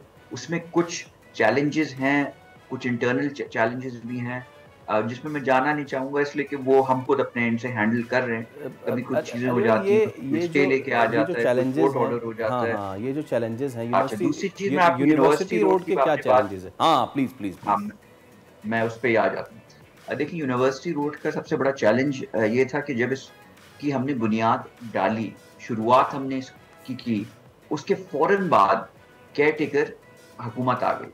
ठीक है ना, केयर टेकर हुकूमत लिटरली आनी तो वैसे 2 महीने की थी जो रसूलन होती है, but for whatever reason वो 9 महीने मामला खींचा। 9 महीने में इस केयर टेकर जो हुकूमत माजी की थी, उसने एक ईंट, मतलब तसलसल से जो काम चल रहा है उसको आप जारी रखते कि हमें जब वापस हुकूमत मिलती तो उन चीज़ों को हम वापस वहीं से जहाँ हमने छोड़ी थी या आपने जो उसको आगे लेके गए थे, हमें वहाँ से स्टार्ट करने का मौका मिलता है कि हम वापस उसको कंटिन्यू करते। 9 महीने का जो एक गैप आया जिसमें एक ईंट भी नहीं रखी गई, इट सेट अस बैक। उसमें फिर फ्रेश टेंडर्स होने शुरू हो गए चीज़ों की। जाहिर सी बात है, 9 महीने में फंड का फर्क होता है, प्राइसेस चेंज होती हैं, एक्सेट्रा एक्सेट्रा, लोगों की हर चीज़ें रिवाइज हो जाती हैं। तो उस वजह से थोड़ा हमें मुश्किलात का सामना करना पड़ा, मगर अब उस चीज़ को भी हमने वापस उसी मोमेंटम से, आई एम श्योर डिले आया है। क्वेश्चन इन माय माइंड, आपने रीसेंट रिपोर्ट देखी होगी जिसमें कराची को लिवेबल सिटीज में बिल्कुल नीचे किया गया है। We are on this 3rd last number, right?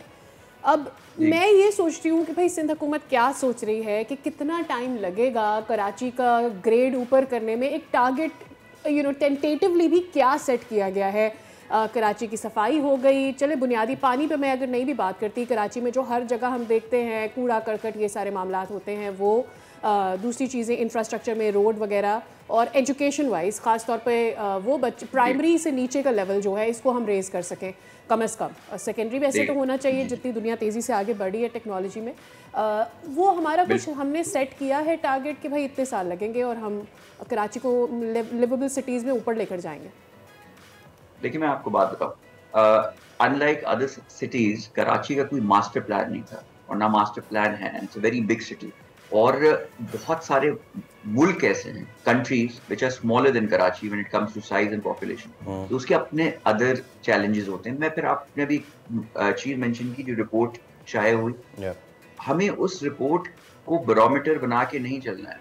उस रिपोर्ट में जो भी चीजें, मैंने उसको बहुत ही बारीकी से पढ़ा। A lot of people give it a cursory, उन्होंने देखा, न्यूज में आई।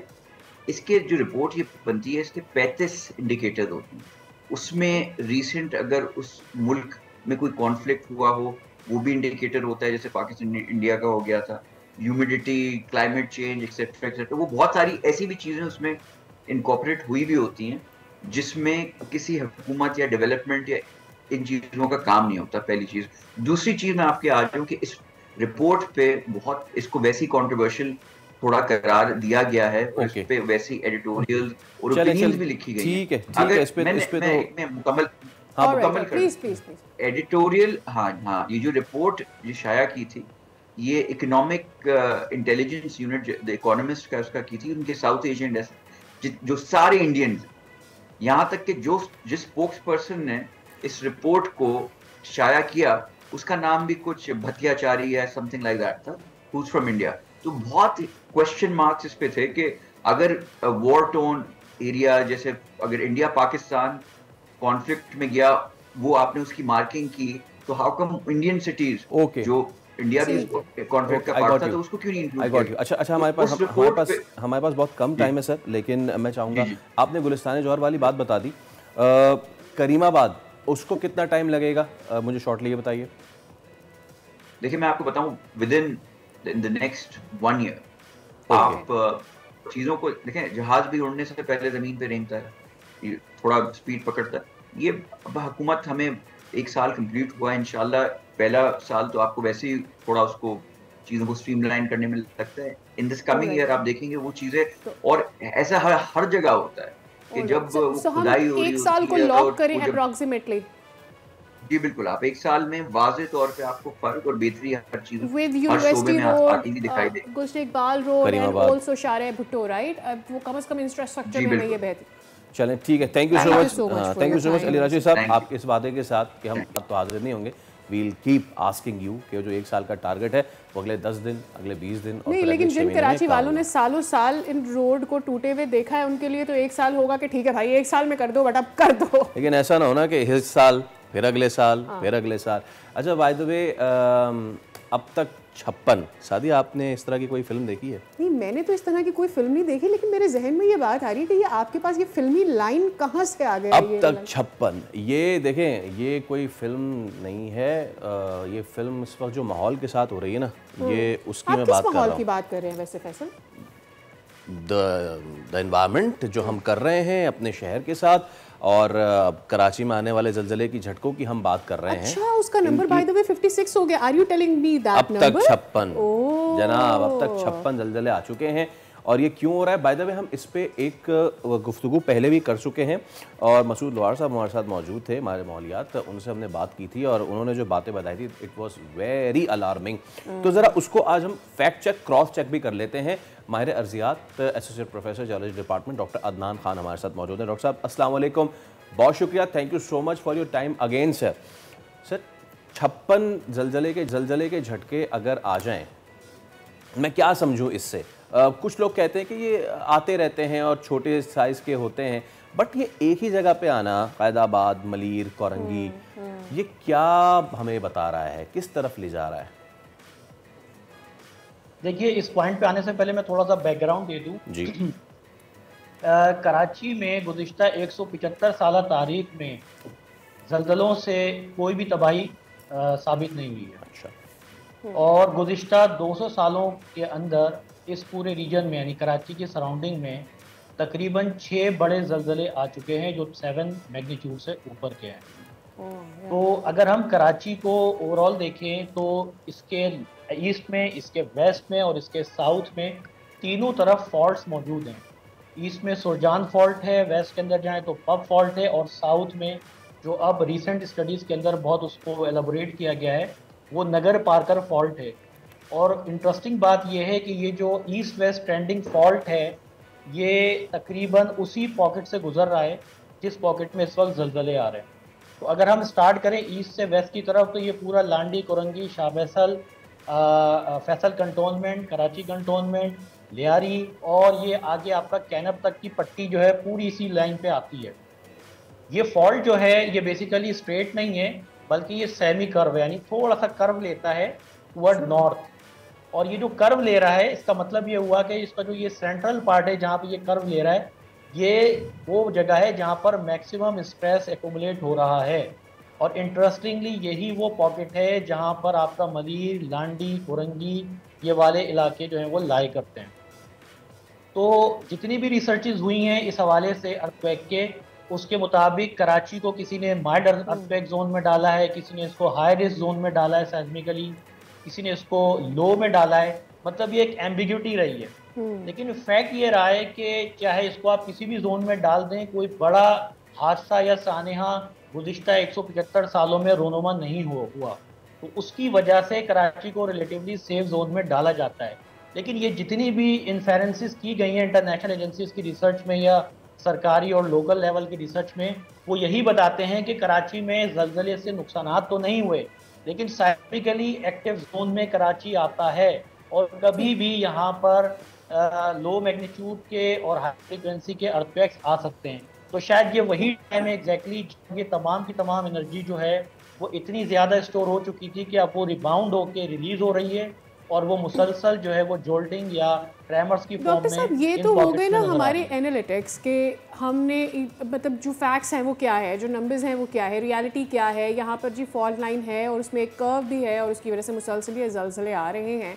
हम इन ज़लज़लों को तो आने से नहीं रोक सकते, but the number of low people जो ये बात करते हैं कि जी यहाँ पर जितनी ज़्यादा आप आबादी बढ़ाते जाएंगे क्या उन प्लेट्स के ऊपर दबाव बढ़ता है, क्या होता है और कितना ज़्यादा अफेक्ट हो सकती है ये चीज़ वहाँ पर ये वेटेज इंक्रीज़ करने से। देखिए मसला ये है कि यहाँ पर क्योंकि बड़े ज़लज़ले आए नहीं और ये जितने भी इंटरमिटेंट आ रहे हैं ये फर्स्ट टाइम आप कराची में देख रहे हैं ऑब्जर्वेशन। मसला ये नहीं है कि ज़लज़ले आ रहे हैं, ज़लज़ले जितने जापान में आते हैं और जिस शिद्दत के आते हैं शायद ही कहीं और आते हैं, लेकिन क्या वहाँ लोगों ने रहना छोड़ दिया है?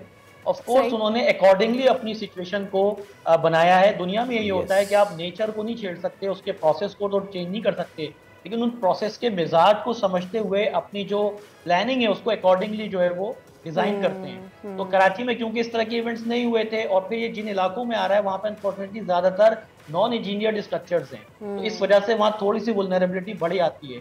और ये इस बात का इंदिया दे रहा है कि अब कराची को एक बड़े मास्टर प्लान की जरूरत है, क्योंकि अगर आने वाले वक्त में 4 या 5 के दरमियान के अर्थक्वेक आए तो सिर्फ नॉन इंजीनियर्ड नहीं बल्कि हो सकता है कि जो इंजीनियर्ड स्ट्रक्चर्स हैं वो भी खतरे से खाली ना हो, क्योंकि जिस 40-50 साल अगर स्ट्रक्चर्स को हो जाते हैं तो जाहिर है कि उसकी जो स्ट्रेंथ है वो नहीं रहती जो बनने के टाइम होती है। तो इन तमाम चीज़ों को हमें पूरा का पूरा जो है रिशफल करना पड़ेगा और कराची के लेआउट को दोबारा से डिज़ाइन करके यानी कि साइज्मिक रेजिस्टेंट या रेजिलिएंट जो आपके स्ट्रक्चर्स हैं वो डेवलप करने पड़ेंगे। डॉक्टर साहब आपने 175 साल फिर 200 साल अभी तारीख दी।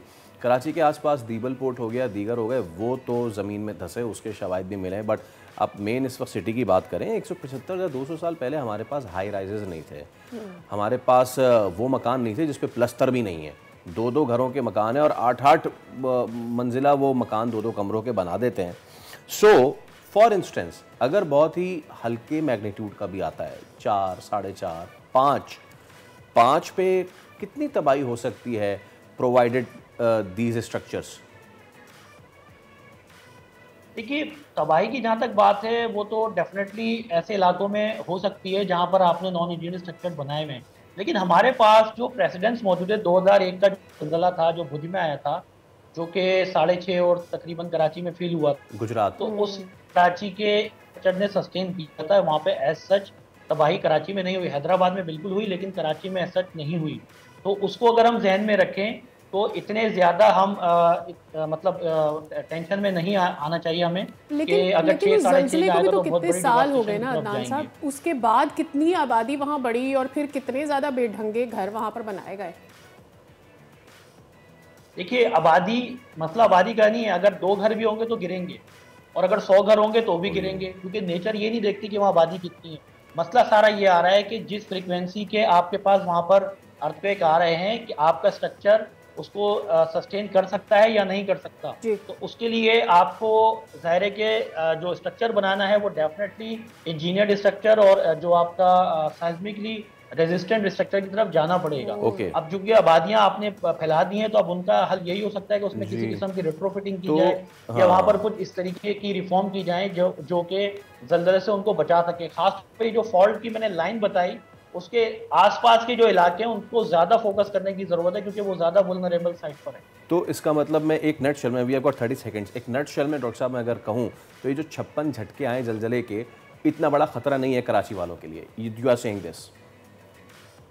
नहीं, खतरा तो नहीं है। उसकी वजह यह है कि देखें झटके जो आ रहे हैं जिस मैग्नीट्यूड के आ रहे हैं, मसला फ्रीक्वेंसी का नहीं है, मसला उसकी मैग्नीट्यूड का है कि अगर वो 3, 3.5 या 4 तक आ रहे हैं तो कराची में कोई बड़ी जो है तबाही वो एक्सपेक्टेड नहीं है अल्हम्दुलिल्लाह।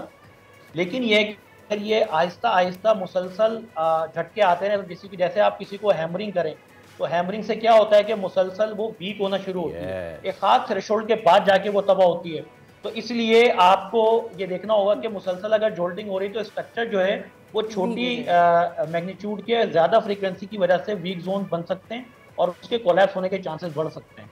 राइट, बहुत शुक्रिया डॉक्टर साहब, थैंक यू सो मच हमें ये बताने के लिए कि शायद 56 झटकों आने के बावजूद इतना बड़ा मसला नहीं, लेकिन अगर ये कंटिन्यू हुआ और हम इसी तरीके से वो खस्ता इमारतें हाई राइजेस बनाना हमने ना छोड़ी तो कुछ बड़ा हो सकता है, अल्लाह ना करे। तो कराची जो बात उन्होंने कहा कि कहीं के अब कराची को ज़रूरत है कि वहाँ मास्टर प्लान की तरफ हम जाएं, वो एक सवाल ज़रूर है। सो आर वी, अभी तो हम जूझ रहे हैं कि कौन सी सड़क बनेगी और कौन सी सड़क इस बजट में नहीं बनेगी।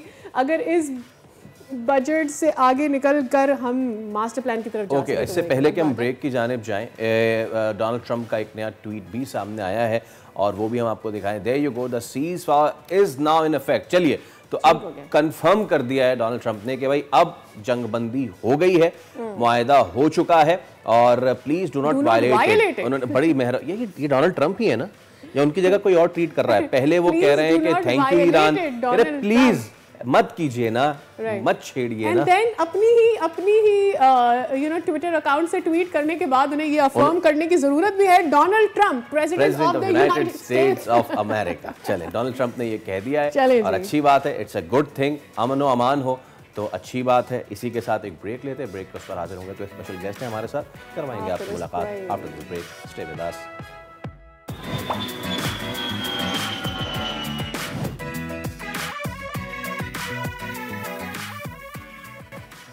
Welcome back. उम्मीद करते हैं कि आपने नाश्ता कर लिया होगा। By the way, when you are frying your eggs in the morning, आप रेगुलरली कौन सा ऑयल इस्तेमाल कर रही होती हैं? I may actually surprise you if I tell you the truth. आप पानी में तो नहीं तल रही होती? हाँ, वाकई? देसी घी। Okay, well that's one thing. लेकिन बहुत सारे अल्टरनेटिव्स हैं कि जिस पे दुनिया जा रही है। One is palm oil.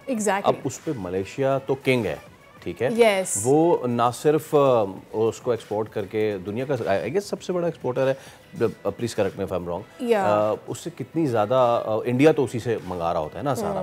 तो ये कितना फ़ायदेमंद है, इससे जुड़ी कौन सी वो मिथ्स हैं कि जो कहते हैं कि ये सेहत के लिए मुफीद नहीं है। हमारे साथ मौजूद है डॉक्टर हमाद हसन साहब जो कि इम्यूनोलॉजिस्ट हैं। हम उनसे बात कर लेते हैं और उन्हीं से जान लेते हैं और सारी कोशिश करेंगे कि जो पाम ऑयल के हवाले से जो भी मिथ्स हैं, झूठबाजी है, उसको आज हम ख़त्म कर सकें। Straight going to doctor Hammad. अस्सलाम वालेकुम सर। गुड मॉर्निंग, कैसे हैं आप? Thank you so much. Alright, so first thing first, जहन में तो यही बात आती है, जैसे मैंने भी कहा कि ओल्ड टेल्स, जैसे हमारी अम्मियों ने हमें बताया कि भाई ऑर्गेनिक तरीके से घर में ये जो ऑयल तुम बनाओगे ना, दिस इज़ द बेस्ट, तो हम किसी और की तरफ जाना नहीं चाहते। हमें मुश्किल हुआ ऑलरेडी ऑलिव पर आने के लिए, but now we are listening about palm oil. तो ये समझा जाता है आमतौर पर पाम ऑयल के लिए बहुत सारी मिथ्स है कि ये ठीक नहीं है, हाई कोलेस्ट्रॉल है और जब आप इसे कुक कर लेते हैं तो उसकी न्यूट्रिएंट वैल्यू नीचे चली जाती है। जस्ट वॉक अस थ्रू के कितना मुफीद है ये? Thank you so much for inviting. ये बिल्कुल कम्प्लीटली मिसकंसेप्शंस क्रिएट की हुई हैं। देखिए, मेन 3 चीज़ें हमारी बॉडी के लिए रिक्वायरमेंट होती है। एक जो है प्रोटीन्स है, एक जो है कार्बोहाइड्रेट ग्लूकोज है, और दूसरा जो है फैट्स है। सो बैलेंस डाइट में जो है सारी चीज़ें जो है आपके लिए इम्पोर्टेंट है, लेकिन excess of everything is bad. और पाम ऑयल और बाकी ऑयल का जो है जो मेन डिफरेंस है वो ये है कि बाकी ऑयल्स में तो सिर्फ फैट्स होता है, यानी फैटी एसिड्स होते हैं। पाम ऑयल जो है वो न्यूट्रिशन पॉइंट ऑफ व्यू से उसमें इस तरह के कंपाउंड्स हैं, प्रिकर्सर्स हैं, जिस तरह फॉर एग्जांपल कैरोटीनॉइड्स हैं, टोकोकैरोटीनॉइड्स हैं, जो कि आपके लिए जो है विटामिन ए और विटामिन ई के प्रिकर्सर्स हैं, वो आपकी बॉडी की प्रोड्यूस करते हैं। बाकी ऑयल्स के मुकाबले में जो है ये आपके लिए ये चीज़ें प्रोवाइड करती हैं जो कि आपके तकरीबन बॉडी के जितने भी ऑर्गन्स हैं सब में जो है ये इम्पॉर्टेंट है। आई से लेके आपके हेयर, स्किन, आपके जो डिफरेंट ऑर्गन्स हैं, लंग्स हैं, सब के लिए जो है ये इम्पॉर्टेंट है। जो एक पहली चीज़ दिमाग में आती है जब हम ऑयल के यूजेज की बात करते हैं कि वो आपका ओमेगा 3 की उसमें प्रेजेंस कितनी ज़्यादा है, या ये कि वो खाने से जो आपका एग्जिस्टिंग फ़ैट है उसकी यूटिलाइजेशन कितनी ज़्यादा बढ़ेगी, ये एक दिमाग में ज़रूर बात आती है जब आप किसी भी ऑयल की तरफ जाना चाहते हैं। तो उसमें फिर इसकी पाम ऑयल की क्या सिग्निफिकेंस है? इम्पोर्टेंट सिग्निफिकेंस ये है, देखिए कि जो बाकी ऑयल्स अगर आप यूज़ करते हैं उसमें डिफरेंट चीज़ें होती हैं। मेन जो चीज़ें होती है वो है मोनोसेचुरेटेड फैटी एसिड और पॉलीसेचुरेटेड फैटी एसिड, या इसको हम कहते हैं लो डेंसिटी लिपोप्रोटीन्स या हाई डेंसिटी। और लो जो है वो बॉडी के लिए जो है वो डेंजरस होती है, या हम कहते हैं कि कार्डियोवेस्कुलर डिजीज़ के लिए जो है वो इम्पोर्टेंट। तो इस पाम ऑयल में बेनिफिट ये है कि there is a balance between these two, जिसकी वजह से जो बाकी जो ऑयल हम यूज़ करते हैं, फॉर एग्जांपल फ्राइंग के लिए या घर में जो करते हैं, या जो इंडस्ट्रियल पर्पसेस के लिए जो जितनी भी फ्राइंग होती है उसमें जो है palm oil is more better than the other oils, due to the fact कि उसमें जो है स्टेबिलिटी ज़्यादा होती है। यानी वो हाई टेम्परेचर पे अगर आप उसको फ्राई करते हैं तो पाम ऑयल जो है वो माय फर्स्ट क्वेश्चन, मेरा पहला सवाल यही था कि भाई आमतौर पर तो यही सवाल किया जाता है कि भाई आप देसी घी पर वापस इसलिए आ जाएं क्योंकि जितने भी ऑयल वेजिटेबल से बने हुए उन सब में जब भी आप उन्हें हीट करेंगे तो वो अपनी न्यूट्रिएंट वैल्यू तो लूज करेंगे, वो आपके लिए नुकसानदेह भी हो जाएंगे। लेकिन पाम ऑयल ऐसा नहीं करता। नहीं, दैट्स द पर्पस, बिकॉज पूरी दुनिया में जो है जितने भी आप देख लें इंडस्ट्रियल पर्पसेस के लिए, फ्राइंग के लिए, सारे जो है वो पाम ऑयल यूज़ करते हैं ड्यू टू द फैक्ट कि वो हाई टेम्परेचर पे जो है हाईली स्टेबल है। जो बाकी ऑयल्स है अगर हम यूज़ करते हैं घर में, for example even olive oil, even जो भी ऑयल्स है, तो वो अगर आप फ्राइंग करते हैं उसमें तो वो उसको कन्वर्ट कर लेता है इनटू डिफरेंट अदर कंपाउंड्स, जो कि बजाय आपको फ़ायदा देने के नुकसान दे। पाकिस्तान में ऑयल प्रोडक्शन की क्या कैपेसिटी है? मलेशिया ऐसा मुल्क इतना बड़ा एक्सपोर्टर है, सो हम कहाँ पे खड़े हैं रकबे के लिहाज से, या वे बिगर कितना काम हो रहा है इस पे, कितना काम मज़ीद होने की ज़रूरत है?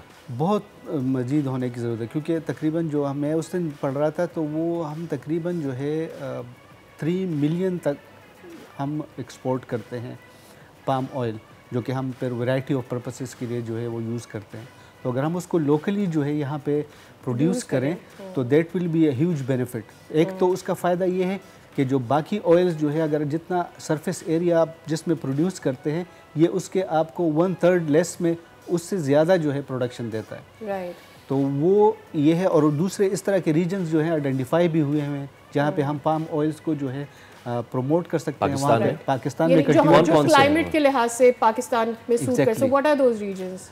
देखिए कोस्टल एरियाज़ में है हमारे क्योंकि पाम ऑयल के लिए जो है पानी बहुत ज़्यादा चाहिए होता है, तो इस तरह के एरियाज़ अगर हम आइडेंटिफाई कर लें और वहाँ पे हम उसको कल्टीवेट कर लें तो that will be huge boost not only to our economy but के उसके और बहुत सारे हमारी 1100 किलोमीटर की कोस्ट। राइट, अच्छा ये कुछ मिथ्स हैं इसके साथ जुड़े हुए, बारी बारी आपसे पूछूंगा। एक तो ये कि जी ये इस्तेमाल करने से कोई बीमारी हो सकती है लाइक कैंसर एंड ऑल, ये कितना सही है? This is completely wrong. मैंने जिस तरह कहा देखिए excess of everything is bad, तो लेकिन ये है कि अगर आप बैलेंस डाइट में इसको यूज़ करते हैं तो ये बजाय नुकसान देने के आपको फ़ायदा देगा, क्योंकि उसमें 50% जो है आपके पास जो दूसरे कंपाउंड है जो कि पॉलीसेचुरेटेड फैटी एसिड है, डाईसेचुरेटेड फैटी एसिड्स हैं, वो आपकी बॉडी के लिए जो है बहुत ज़्यादा इम्पोर्टेंट है, आपके स्किन के लिए है। देखिए आप घर में या कोई इस्तेमाल की कोई भी चीज़ आप उठा के देख लें, देखिए सोप, टूथपेस्ट, यानी आपके जो कॉस्मेटिक्स हैं, इस तरीके से जो फ्राइंग इंडस्ट्री है, हर एक चीज़ में आप जिस चीज़ का नाम लेंगे उसमें पाम ऑयल ये मफरूज़े हैं कि कैंसर। और मेरे ख्याल से एक वजह ये भी होती है ना कि जो भी ऑयल अपनी कंपाउंड कैपेसिटी को चेंज कर लेता है वो ज़्यादा कैंसरस साबित हो सकता है। तो अगर वो नहीं है तो फिर पाम ऑयल बिल्कुल। और उस पर कम्प्लीटली बहुत सारे जो है तकरीबन मलेशिया के जो आपने बात की थी तो उसमें और बहुत सारे और दुनिया में बहुत सारे लोगों ने जो है इस पर रिसर्च किया है। हमारे भी कुछ पेपर्स इसमें हैं, लेकिन यह है कि उसमें हमने आइडेंटिफाई किया है कि ये ना सिर्फ ये बेनिफिशियल है बल्कि आपके different disease, for example diabetes के लिए या जो ओबेसिटी है उसमें आपको बहुत ज़्यादा जो है वो फ़ायदा देते हैं। इवन इसमें इस तरह के रिएक्शन ऑक्सीजन स्पीशीज़ होते हैं जो कि आपके कैंसर्स को जो है वो रिड्यूस करने में हेल्प प्रोवाइड करते हैं, बशर्ते ये कि आप उसको बैलेंस डाइट में यूज़ करें। राइट, ठीक है। Thank you so much sir, बहुत शुक्रिया आपके तशरीफ़ लाने का, और आपने जो बातें बताई हैं वो बड़ी इंपॉर्टेंट हैं। तो जितने लोगों तक ये तमाम तर चीज़ें पहुँच चुकी होंगी, उनको जो मिथ्स हैं वो सारे जो है वो ख़त्म हुए होंगे। और कितनी ज़्यादा इंपॉर्टेंट बात है कि आज तक जब हम सोचते आए थे कि कितना नुकसानदेह हो सकता है, वो नहीं है। और दूसरा ये कि हमारे पास कितनी बड़ी अपॉर्चुनिटी है, एक तो एक हेल्दी भी, और दूसरा ये कि पाकिस्तान इससे इकोनॉमिकली कितना ज़्यादा फ़ायदा उठा सकता है, ये बहुत ही ज़्यादा अहम है। बाय द वे ये जो सेगमेंट है this is brought to you by palm oil producing countries association. हम एक ब्रेक ले रहे हैं, ब्रेक के उस पर हाजिर होंगे तो मज़ीद बात होगी, हमारे साथ रहिए।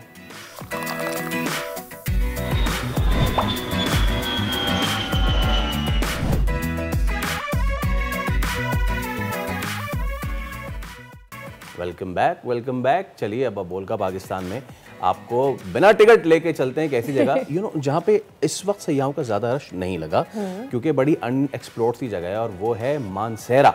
मानसेरा से आगे शिंक्यारी, आप देखिए कितना खूबसूरत है, कितना खूबसूरत। अच्छा, यहाँ की अच्छी बात पता है क्या है? यहाँ की यहाँ पे ट्री प्लांटेशन की भी कोशिश हुई है, यहाँ पे ट्री प्लांटेशन की भी कोशिश हुई है, और यहाँ पे इस तरह के मेडोज भी हैं। चेक करें सादिया। और देखें वो सड़क उस तरफ जा रही है, और फिर जो ब्रिजेस है वो कितनी अच्छी हालत में है, और वहाँ पर मूव अराउंड कितना अच्छा है। पर मुझे ये बताएं, यहाँ पर जाना और इस जगह को रीच करना, यानी वहाँ पर रहना और टूरिज्म के लिए वहाँ पर जाना, क्या पॉसिबल अगर आप इसको अगर थोड़ा सा और अच्छा मुझे ये बताएं, क्या वहाँ पर आपको आसानी से मिल सकती है रिहाइश वगैरह रहने के लिए?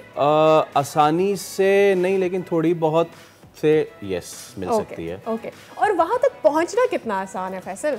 यस, इस्लामाबाद से मानसेरा इज अ यस, लेकिन उससे आगे आसानी इज अ नो। और खाने पीने के क्या मसाइल है और कितना अच्छा है? खैबर पख्तूनख्वा है भाई, खाने पीने तो इट्स आला जबरदस्त। ऑप्शंस भी तो देना, क्या खाया जा सकता है? चपली कबाब इज अ यस, भुना गोश्त इज अ यस, और अगर आप बकरीद में बहुत गोश्त खा चुके हैं तो दाल फ्राई तो यस है ही। All right. एक और चीज, इलियासी मस्जिद के पकौड़े तो मैं भूल ही गया, वो तो यस हैं। अच्छा, अब ये बताएं कि सीनिक कितना यस है, ये तो आपने मुझे बता ही दिया है। Actually it's a double yes. Yes scenic है, लेकिन कितना बजट पे भारी है? इट्स अ यस और इट्स अ नो? बजट पे भारी इज अ नो। बहुत सस्ता पड़ेगा आपको। आप इस्लामाबाद से बस पकड़ें, मानसेरा पहुंचे, 3200 का टिकट, और वहाँ पे अगर आपके किसी लोकल से जान पहचान है फ्री में रह सकते हैं, या फिर अगर होटल है वहाँ पे अकोमोडेशन जो कि इतनी अच्छी नहीं है, बट 2000 से 3000 में कमरा मिल जाता है आपका। आपको सोने जा रहे हैं कि घूमने जा रहे हैं? नहीं, बट तो सस्ते में सोएं और हर एक की प्रायोरिटीज होती है ना। आई think it's a yes yes yes. आप जाएंगी? यस। चलें, तो हम देखने वालों को ले चलते हैं। हमारे नुमाइंदे चौधरी कैसर मानसेरा की कुछ खूबसूरती हमें दिखाना चाह रहे हैं। चौधरी कैसर, दिखाइए और बताइए। जी बिल्कुल, मैं इस वक्त मानसेरा के सियाती मुकाम बाईपास पर मौजूद हूँ, और यहाँ पर बहुत ही खूबसूरत मौसम है। सयाह जो हैं इस वक्त वो वादी नरा, वादी कगाम, वादी शुगरा, झील सैफुल मलूक, बटाकोंडी, बेसर, बाबू सट्टाब, सिरन वैली और कोच वैली का रुख किए हुए हैं। कुछ सयाह जो हैं वो वापस मानसेरा बाईपास से अपनी मंजिल मकसूद पर वापस जहाँ से आए हैं, पाकिस्तान के हर छोटे बड़े ज़िला से गैर मुल्की और मुल्की सयाह जो हैं वो वादी कगाम, वादी नरा का रुख करते हैं। मेरे साथ इस वक्त एक टूरिस्ट मौजूद है, आइए उनसे इस हवाले से पूछते हैं कि उन्हें वहाँ पर किस किस्म की तकलीफ का सामना करना पड़ता है और मज़ीद क्या इकदाम किए जाने चाहिए। जी अस्सलाम वालेकुम। वालेकुम सलाम। मेरा नाम मुआज़ है और मैं लाहौर से आया हूँ। तो जैसा इधर सड़कों के हालात बहुत ख़राब हैं, 2-2 घंटे 3-3 घंटे बहुत रश है, जिसमें हम एक तो सड़कें बहुत टूटी हुई हैं जिसकी वजह से जाने में बहुत दुश्वारी पैदा हो रही है। टूरिस्ट इधर बहुत परेशान है, रास्ते बहुत ख़राब हैं। तो एक तो रास्ते ख़राब है, दूसरा गर्मी की वजह से गाड़ियों में बहुत मुश्किल का सामना करना पड़ा है हमें। तो हुकूमत को चाहिए कि ऐसे निज़ाम कायम करे जिसकी वजह से हमें मुश्किल का सामना ना करना पड़े, खुली सड़कें हों खुली, ताकि हमारे लिए आसानी हो। तो बाकी नारायण बहुत अच्छी जगह है, सब आएँ जनाब। ये आखिर में जो अच्छी कि बहुत अच्छी जगह है, सब आएँ, तो हम देख भी रहे हैं और सब आए तो फिर चल भी लेते हैं। तो it's a good place to go Sadia. और बच्चों की छुट्टियां भी हैं, I think people should go and visit. एक ऑप्शन हमने आपको दिया है कि भाई यहाँ भी जा सकते हैं। अच्छा। और नारायण काकान पे ना सारा ट्रैफिक यस। अब जब हम बात कर ही रहे हैं इसकी, तो इसी से रिलेटेड हम मजीद बात कर लेते हैं। पायदार माहौलियाती शो रखने वाली सयाहत और सकाफती विरसे की तहफ़्फ़ुज़, कम्यूनिटी की खुद मुख्तारी के शोबों में एक विजनरी लीडर है हमारी अगली गेस्ट। वो दास्तान टूर्स की बानी है और सीईओ के तौर पे गिलगित बल्तिस्तान में कम्यूनिटी और कुदरती माहौल को मद्देनज़र रखते हुए होटल्स के डिज़ाइन से लेके सकाफती विरसे और माहौलियाती बुनियादों पर मबनी सयाहती मॉडल्स तैयार करती हैं, जिसको हम कहते हैं ना एक ऐसी सयाहत, एक ऐसी टूरिज़्म कि जिसमें नुकसान ना हो। अभी रिसेंटली आपने देखा होगा अताबाद झील में वहाँ के होटल वाले वहाँ का सारा कचरा एग्जैक्टली सारा ड्रेनेज वहाँ पे जा रहा था, जिसका खमियाजा तो भुगता उन्होंने, फाइन शाइन भी हुआ। लेकिन मसला ये है कि आपकी इनिशियली करेंगे टूरिज्म करें, लेकिन हेल्दी टूरिज्म करें, वहाँ की जो नेटिव तमाम तर जगह हैं उनको नुकसान ना पहुँचाएं। हमारे साथ स्टूडियो में मौजूद है ज़हरा शलवानी, उनको वेलकम करते हैं, उनसे जानते हैं उनके काम के बारे में भी। अस्सलाम वालेकुम ज़हरा, वेरी गुड मॉर्निंग। वालेकुम अस्सलाम, थैंक यू, गुड मॉर्निंग। अच्छा, पाकिस्तान में ये बात ज़रा समझ में नहीं आती लोगों को, क्योंकि हम तो जहाँ पे देखते हैं एग्जैक्टली कि टूरिज्म के लिए लोग जाते हैं, वो सोचते हैं भाई यहाँ पर मैं आया ही इसलिए हूँ, अब मैंने चूँकि पैसे दिए थे मैं जो चाहे इस जगह का बुरा हाल कर सकता हूँ। So just walk us through कि आपका काम एक्चुअली है क्या। दरअसल मौका मिला यहाँ से ग्रेजुएशन करने के बाद कि यूके में जाके हायर एजुकेशन के लिए स्कॉलरशिप मिली, तो किंग्स कॉलेज में tourism environment and development studies पढ़ने का मौका मिला। तो ये एक ऐसा कॉम्बिनेशन था जो कि इन्होंने डिपार्टमेंट ऑफ जोग्राफी में मुतारिफ़ करवाया था, and it is felt very relatable, क्योंकि जब मैं खुद वहाँ पे रह रही थी तो ब्रिटिश हेरिटेज साइट्स से लेकर इकोलॉजिकल टूर्स और वॉकिंग टूर्स में खुद शिरकत करने का मौका मिला। तो वो यूँ समझ लें कि वो 3 साल का जो सफ़र था वो बहुत ज़्यादा इंट्रोस्पेक्शन और सेल्फ रिफ्लेक्शन का था, क्योंकि मैं हमेशा सोचती थी कि पाकिस्तान में हर लिहाज से सकाफ़ती तौर पे, कुदरती वसाइल के तौर पे we are very blessed country.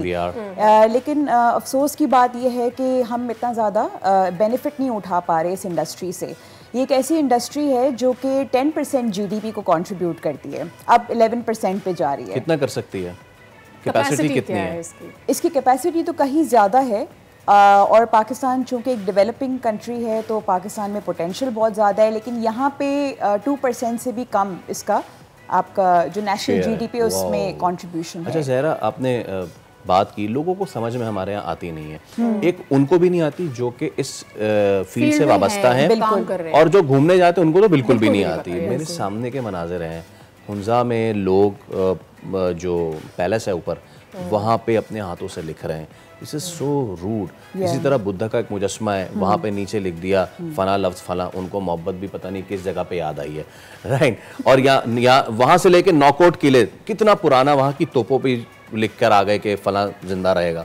तो ताली दोनों हाथों से बचती है। पहले ज़रा हम लोगों की बात कर लेते हैं, सयाहों की बात कर लेते हैं, उनके लिए रिस्पॉन्सिबल टूरिज़्म क्या है? आपने बाहर भी ट्रैवल किया, यहाँ भी देखा, वहाँ के टूरिस्ट यहाँ के टूरिस्ट डिफरेंस तो है, क्या कुछ है ज़रा बताइए। ज़मीन आसमान का फ़र्क है, और इसमें हमारी ज़िम्मेदारी है, जो स्पेशली उन लोगों की जो कि प्राइवेट सेक्टर में मुंसलिक हैं। जैसे हम Pakistan association of tour operators का हिस्सा हैं, इट्स एन एसोसिएशन। तो हम हमेशा अपने टूरिस्ट को, चाहे वो गैर मुल्की हो या मकामी हो, हम उनको एजुकेट करें। Education is the key. Unfortunately अगर हम अपने एजुकेशन करिकुलम की भी बात करें तो सिविक एजुकेशन नहीं पढ़ाई जाती है, ये बहुत ज़रूरी है। इसीलिए कम्युनिटी लेवल पे हम जब यूथ प्रोग्राम्स करवाते हैं, यूथ हेरिटेज कैंप्स करवाते हैं, तो हमारे पास हालांकि बहुत कम बच्चे आते हैं, मतलब youth as in 18 to 24 years old kids, लेकिन 50 बच्चे होते हैं। उनको या तो हम सिंध या फिर गिलगित बल्तिस्तान और अब इंशाल्लाह पंजाब का हमारा इरादा है कि हम उनको एक 7 to 10 days का कैंप करवाएं। तो हम कोशिश करते हैं कि एजुकेट करें, लेकिन आई थिंक इसको वसी लेवल पे, नेशनल लेवल पे, ये तो हो गई टूरिस्ट को एजुकेट करने की बात। अब जरा इंडस्ट्री को खुद कितना एजुकेट होना है, मैं इसके बारे में जानना चाहूँगा। हम किसी झील के किनारे पे होटल बना देते हैं और उसका नाम रख देते हैं दरिया किनारे होटल। ये अभी ये बहरैन और मदेन में दरिया स्वात के अंदर होटल बनाए हुए थे, बारिश हुई वो चला गया। सो हम इंडस्ट्री को कितना एजुकेट होने की ज़रूरत है? बहुत ज़्यादा एजुकेट होने की ज़रूरत है। देखिए आपके पास एनवायरमेंटल प्रोटेक्शन एजेंसी भी है, एनवायरमेंटल इम्पैक्ट असेसमेंट्स भी हैं, लेकिन बस अनफॉर्चुनेटली वही बात है कि हम बहुत ज़्यादा ओवर लेजिस्लेटेड कंट्री तो हैं, लेकिन इम्प्लीमेंटेशन के मामले में हम मार खाते हैं। उसको थोड़ा सा अगर हम बेहतर कर दें तो बहुत सारी चीज़ें स्ट्रीमलाइन हो सकती है। दूसरा जो आपने अताबाद की जो बात मेंशन की, देखिए ये जो लक्सिस है ना, ये लोकल्स की प्रॉपर्टी नहीं है, क्योंकि देखिए जब आप किसी जगह पे बसते हैं ना तो आप उसको उस जगह को ओन करते हैं। मैं कराची सिटी की नहीं बात करी, मैं जनरली एक ह्यूमन साइकोलॉजी की बात कर रही हूँ। आप ओन करते हैं क्योंकि आपको पता है मैंने इधर ही रहना है, मैंने यही इसी चश्मे का या दरिया का पानी पीना है और मैंने एनी हाउ किसी भी तरीके से एक सिम्बियोटिक रिलेशनशिप बना के नेचर के साथ चलना है। तो अनफॉर्चुनेटली लोकल्स में भी अवेयरनेस की कमी होने की वजह से वो सस्ते दामों में, जब उनको पता चला कि सी पैक का रास्ता यहाँ से गुजरेगा, उन्होंने अपनी ज़मीनें बेच दी। देखिए आप लीज पर लगा दें या फिर आप प्राइवेट पार्टनरशिप कर दें या पब्लिक प्राइवेट पार्टनरशिप कर दें। बहुत सारे मुख्तलिफ मॉडल्स हैं ना कारोबार करने के। एजुकेशन की बहुत ज़्यादा ज़रूरत है, लेकिन आप जैसे लोग हैं तो आपसे हाई होप्स हैं कि इसी तरीके से हम अपना काम भी करते रहेंगे, लोगों को एजुकेट भी करेंगे। तो देखिए कोई भी सयाहत करें, जिम्मेदाराना सयाहत करें, उस जगह को ऐसा छोड़ के आएँ कि अगले भी जा सकें। मेरे ख्याल में यही बात है। और आपको क्लोजली हमें अब एनडी की तरफ जाना है। आई जस्ट वांट टू से कि आपने देखा होगा इंटरनेशनली अगर आप कहीं पर जाकर थोड़ा सा भी ब्रेक लेते हैं ना, कुछ रूल खराब करते हैं तो आपको हेफ्टी फाइन देना पड़ता है। आई थिंक यहाँ तो ऐसी कोई भी चीज़ नहीं है। लेकिन फाइन लगाएंगे तो हो जाएगा मसला हल। इसके साथ मुलाकात होगी कल। रखिए अपना ख्याल। अल्लाह हाफ़िज़।